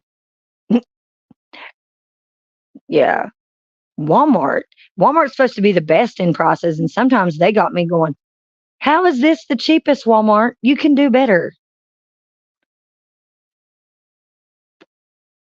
At least I feel like they can. So yeah, I'm trying to make sure when I go. I know I left Simon's link in the description, and I will leave the other two channels that we talked about. I'm not promoting them, so I'm not leaving their link in the description. Uh, Sasquatch and Flow State's channel is actually included in the description of my channel as well. So, like, if you go and you read my channel description, it there at the bottom of it there is a link for Sasquatch's channel as well as Flow State's channel. Um, then I also have the list of featured channels on my page. Um, and I do go through that every so often and switch it up because I'm subscribed to so many different people in like so many different communities. Um, one that I haven't mentioned in quite some time, I don't think I've actually had her join any of my live streams, although we have collabed on some stuff in the past, is Dame Von Daisy's channel. I've not promoted her channel in a while, and it is always my like top one. Dame is just super high in M's heart. She knows that. She does artwork as well as other stuff on her channel. And when I say artwork, she paints, does acrylic painting, and she is really, really good, guys. And her prices are not like astronomical. I have one of her pieces myself. It's just not here anymore. I have it somewhere else, but I featured it before. So if you like art and stuff like that, then definitely. And she also does live streams and talks about like mainstream stuff that's hot topic. Um, like I think she talked about Gypsy Rose. She just recently did a live stream about Elon too, I think. But it's been a minute. I need to reach out to her. We should do a collab sometime or live stream together and catch up because it has been a minute. And Richie, which his channel is called 007, he is live pretty much every morning uh, on YouTube and sometimes he does panels, but he is a digital busker. So sometimes he's live playing music. Um, and Richie is also super awesome guy to have conversations with. Awesome, intelligent dude. Um, our time frames are sometimes like hard to. I gotta, I gotta really plan it and focus on being up at a certain time to get into a stream with him because he lives in South Africa. So that's a whole, wasn't it 6? I think we're like 6 or more hours apart. I have in my, what I use on my face is a oatmeal based soap. Oh, God, I love it. I love the way oatmeal based soaps smell. So that's why I like to put them on my face. I don't know, like with me and Daisy. Yes, if you aren't subscribed to her, or you haven't seen anything on her channel before, I definitely encourage you guys to go check her stuff out. If she would actually probably not know me as Barbie, she would just know me as M because Barbie is part of my channel that came along uh, since I've talked to her last. I mean, she's probably aware.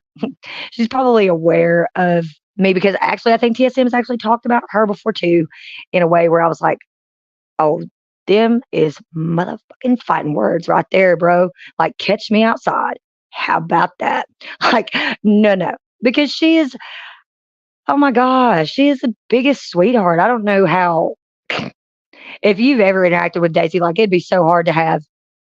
I don't have a negative thing to say about her or Esther Joy. Esther Joy is another channel that I actually even know about because of Daisy. Esther is a beautiful soul. And she actually had a really horrible experience when she first got on YouTube with a shit ass creator that I don't think he's around anymore. But yeah, that was really unfortunate.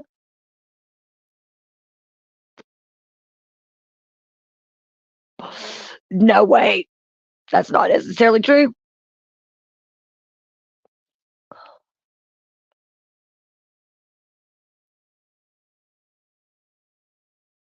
Yeah, okay. So first time I saw I thought he was a cool channel, right? I get up one day and I see that he's made a video about archaics, and I was like, hmm.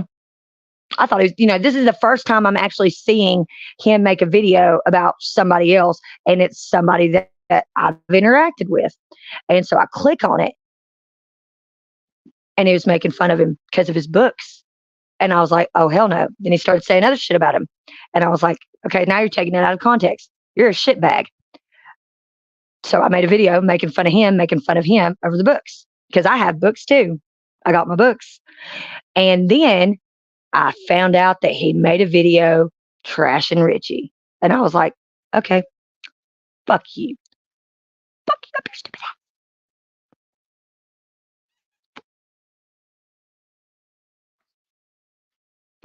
This is so true. Some of the coolest Vera Bradley bags that I've ever owned have come from Goodwill.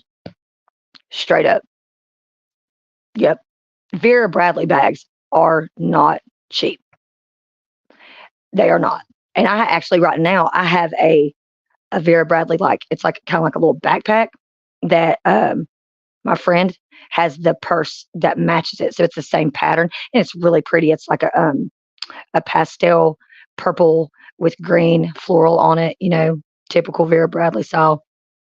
And yeah, did that. And then I discovered um, the Kavu bag. And then when I like, oh my goodness, I love these bags. And the Asheville Police Department actually has one of my other ones. It's like got pink flamingos and shit all over it.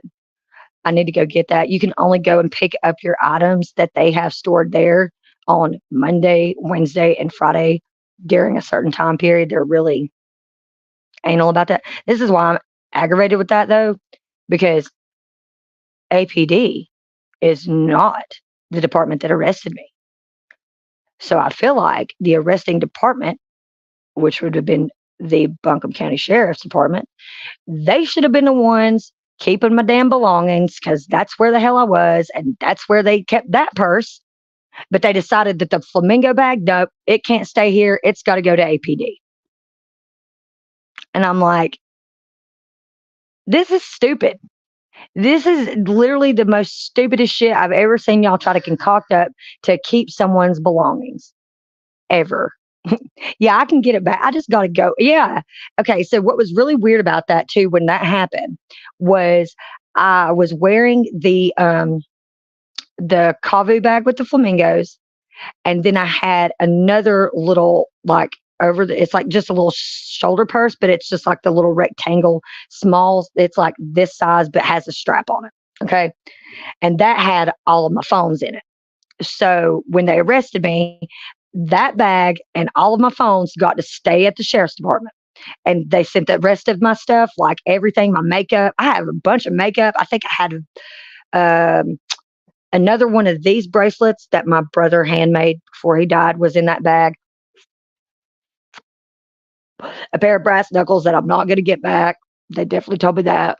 I knew that. And I had like 2 knives in there. I'll get all that back. Only thing I can't get back is the brass knuckles, which I can't get back because they're illegal. You're not supposed to have them. I didn't get charged with them though, so I can't really complain there. That's kind of why I was like, yeah, they didn't give me a charge for that. So like, thanks, I guess. I mean, really, I had just got that bag. Like when I say I just got that bag, I just got that bag. I hadn't even been carrying it that long.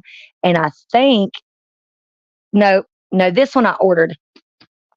The one with the owls I ordered off of Instagram, and the flamingos I got it from a consignment shop. Because if I don't get a Goodwill, I usually go to local consignment shops because, well, it's like locally owned, and it's probably somebody in the community that I know that's going to get the kickback off that. So, but anything that's like this, homemade stuff, baking soda scrub on your. I've never even thought about that, but I'm sure baking soda would be really good. I I don't know if anybody else that does this, but this is what I do with when I like. So my dental routine before I brush my teeth is like I'll take 2 caps of water, usually like really warm water, and 2 caps of hydrogen peroxide and swish with that, like until it gets so foamy and bubbly in your mouth that you can't hardly swish anymore because there's so much like oxygenated pressure going on in there. You got to spit it out because it. I feel like it scrub cleans your teeth. It also whitens them. It definitely whitens them because I noticed a difference in when I ran out of the peroxide before I got another bottle, in which I let it go for like about a month before I went and got another bottle because I just kept forgetting when I go to the store. I noticed that just the regular brushing wasn't keeping them as white as they had been when I was doing the peroxide. So yeah, I definitely that's one of those things I tell my daughter about, like, you gotta swish with peroxide. It also keeps the plaque that you have to go to the dentist for and get scraped off your teeth. It will prevent that from building up if you do that every time you brush. Yeah. They are not you are so you crack me up sometimes. I'm like, "No, they're not. No, they're not. They're literally not." I don't even know why baby oil. Oh, yeah. You put baby oil, like, just put baby oil on instead of, like, lotion. Because I gotta figure out why in the last 2 or 3 years, my feet get so ashy, especially in the winter. I'm talking about, like, ridiculously ashy, where I don't even wanna look at my own feet. Sometimes I just go, "Ew, what is happening?" Like, what is going on down there? They get so bad, like crazy. I think it's because our winters are more, like, dry than, like I said, we didn't get one snow, I think. Um oh, I know the good w the okay, see, this is so true. This is so true, and I didn't even know how true this was until I moved to a different area in town and started going to that Goodwill. So, like, I used to live near this Goodwill that's right by the DMV in West Asheville, and it's not that great as far as, like, picking stuff. Then I moved to one that's closer to, like, Biltmore Park and started getting stuff from that. Oh my goodness. Oh my goodness, the stuff that they be donating into Biltmore Park. Not even just the clothes, the artwork that comes in that store, the books that come in that store, everything. It's crazy. I love Goodwill. There was so much stuff in this Goodwill that they had to advertise. They had a reduced ticket sale not too long ago, like right at the beginning of the year, because they had so much new merchandise come in, and they still had so much other merchandise left that they were trying to get rid of a bunch of it. That they were marking stuff. They took their shirts and their jeans section, I think even their dresses, and marked a bunch of their racks like half off for like a whole weekend. I didn't even get to go over there that weekend either. Like that, because I see how the Goodwill is on a regular ass day. I can't even imagine people hearing there's a sale at Goodwill. The people are going to lose their whole ass minds around here. Like, really? They'd be like, I've literally seen it so crazy at this one Goodwill where people are like about to fight in the aisle over an item. And I'm like, y'all, this is Goodwill. It is not that serious. You do not need to be fist fighting in the damn jean aisle over a pair of jeans. Like, quit playing with me. But it does. It wasn't in the jean aisle. It was actually over in housewares, over some plate that a woman had found, and I guess she like seen and locked eyes on it at the same time another woman was, and they was reaching in for it at the same time, and it was getting heated. And I was doing everything I could not to laugh because I was like, "Oh my gosh, these two old ladies are about to fight over a plate in Goodwill." So I don't know what was so important about the plate, but yeah, I'm subscribed to that channel that like she thrift shops at Goodwill. It's like come find them. It's like I can't eat. What is her? Let me look on my channel on my thing because she uploads just about every day. Um, oh, I just got your message about Devil's Courthouse. We should definitely go to Devil's Courthouse. Oh my gosh. Oh my gosh. You should have said something. This is how delayed Emma is sometimes. Like, you want to know why I'm so behind sometimes, guys? So, how long ago was that message? He has messaged me at 11:32. It's like, let's go to Devil's Courthouse. So, and I just got it because I was streaming. But Devil's Courthouse is really cool. So, what I'm going to do is we're gonna quit. Yeah, they had the bins. Yeah, she knows what's up. At the bigger Goodwills, they have the bin section you can get in on that. And that's before they put stuff out on the floor. So you buy it in a bulk. Exactly. That's where it's at. Now those bins were good at the one store. They don't have them at this other store. They just do it at the one at their it's called their outlet center. So they sort it there and then put it out on the floor. It's a lot. It's a bigger Goodwill. I'll have to take a picture of it the next time I'm by there. But where we're going to go is a really cool spot. Is it part of the national park or it's just a no? It's a like a it's called Devil's Courthouse, and you can look this up. It's another one of those viewpoints that you look out over the mountain. But what's cool about Devil's Courthouse is when you're up at the Devil's Courthouse, you can look down and see this other really cool. What is it called? It's a petroglyph. Yeah, there we go. I'm starting to words for garbage now, but this isn't garbage. This is actually really cool. It's a petroglyph called Judicula's Rock. So the story about Judicula is tied to the Devil's Courthouse. And Judicula was a slant-eyed three-toed or six-toed giant that the Cherokee have legends about. And the rock has this really cool imprint that they said was from when he came down and he touched the rock. It honestly, to me, looks like, yeah, it was before the flood. The rock itself predates the flood, and there's all kinds of videos on YouTube. Didn't Scott Walter do a thing? I think he might have went there. I'm not 100% sure, but what was his channel called?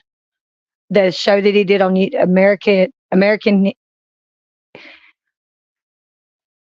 He did it was on the History Channel. Scott Walter had a show. The name of it escapes me completely right now, and I don't know why, because literally watch something from it just about every other day. Um, yeah, the Mystery History Channel on YouTube also talks about the Judicula Rock and has like different pictures of it. It's extremely old, so there's pictures of it that are older than the ones that are online that are more recent because it's starting to erode. So now you can only get so close to the rock. You can still get relatively close to it. They don't want people touching it and stuff.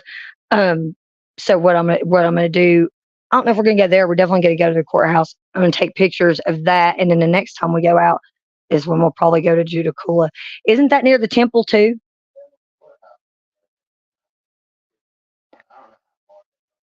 Because I thought that Judicula was close to the temple. Because when we went to the temple, we went by the rock again. It's close, yeah. So there's a Hindu temple out in the area that also is really, really cool. And it's been a minute since we've been there.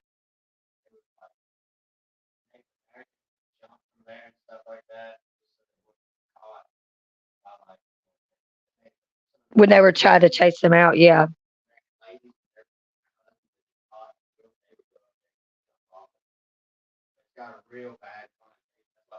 The Devil's Courthouse, yeah. People have went missing up there, haven't they? Or went in missing in that area, and people have also failed. So from that area to yeah, I've definitely heard the thing about the Vaseline on your feet at night with socks, and I don't know why I have not done that. And then here I am, like, why are my feet ashy? I don't know, girl. Put some shit on them. They might not be. I don't know if we have Vaseline. We should, because I used to use it to America Unearthed. That's it. Thank you, Spock. The eyebrows. When I pluck, because I pluck my eyebrows, I don't go and have them waxed or none of that. I actually put Vaseline on them, and then I'll go through there with tweezers and pluck the like random hairs that are yeah. That's how I do my eyebrows. It is to people that have like a low pain threshold. I'm sure that would really suck. I don't, so it's not it's not that bad for me. But it's like you can always tell when I've done it because it'll be super red right above and below there. But yeah, so what I might do is when we get back, I might go get live later again when we get back from the Devil's Courthouse and show you guys the pictures and some of the video that I get from up there because it's really pretty today. I think that would be super cool. Yeah, they got whiff of like the bargains and that they didn't have to spend all that money. And then they start going there like, I ain't even paying. No way. I can't even remember the last time I went to a department store and bought jeans or we did hear that recently. There was something there like something weird about Goodwill.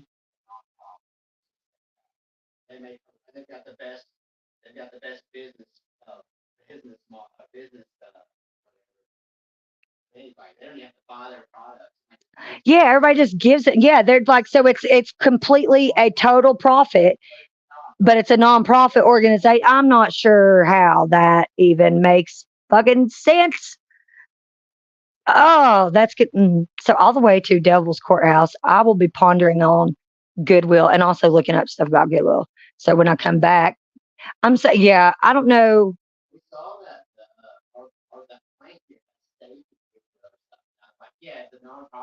That's right. That's right.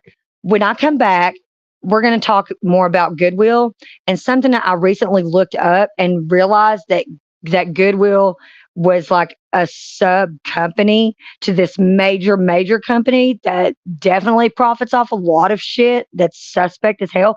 And that's when I was like, I don't think I'm going to shop at Goodwill anymore. So,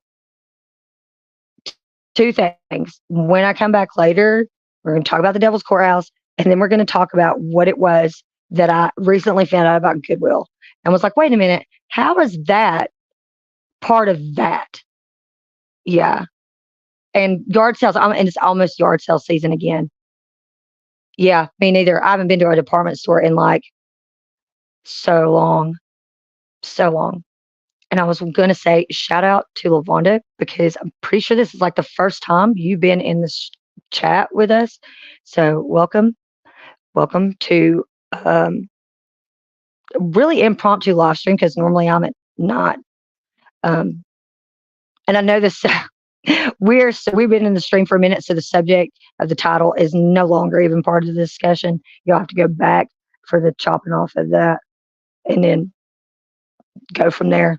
That's why the channel is called M's Mad World because it's literally just me articulating whatever crazy dumpster fire that's going on in my brain at the time.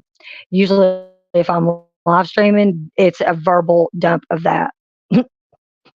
And then like my subscribers and chiming in on what they think about that too. So like it's definitely mad. It's like it's utter chaos most of the time, but like coolness, like cool chaos, like organized chaos. That's why I said that in the description of my channel. It is.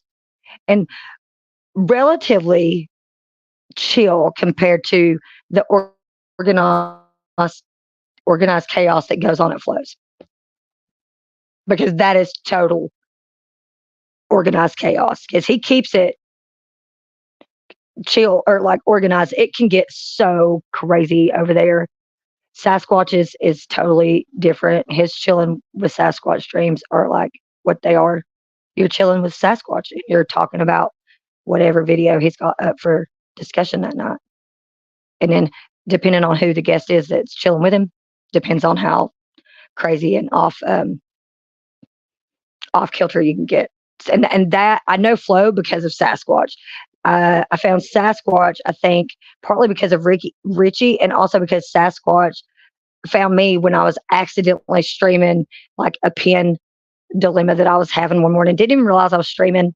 Didn't care once I found out and went with it. And ever since then, that's how my channel actually started to grow is when I started interacting with all of them more and then getting in with them. That's why it's growing.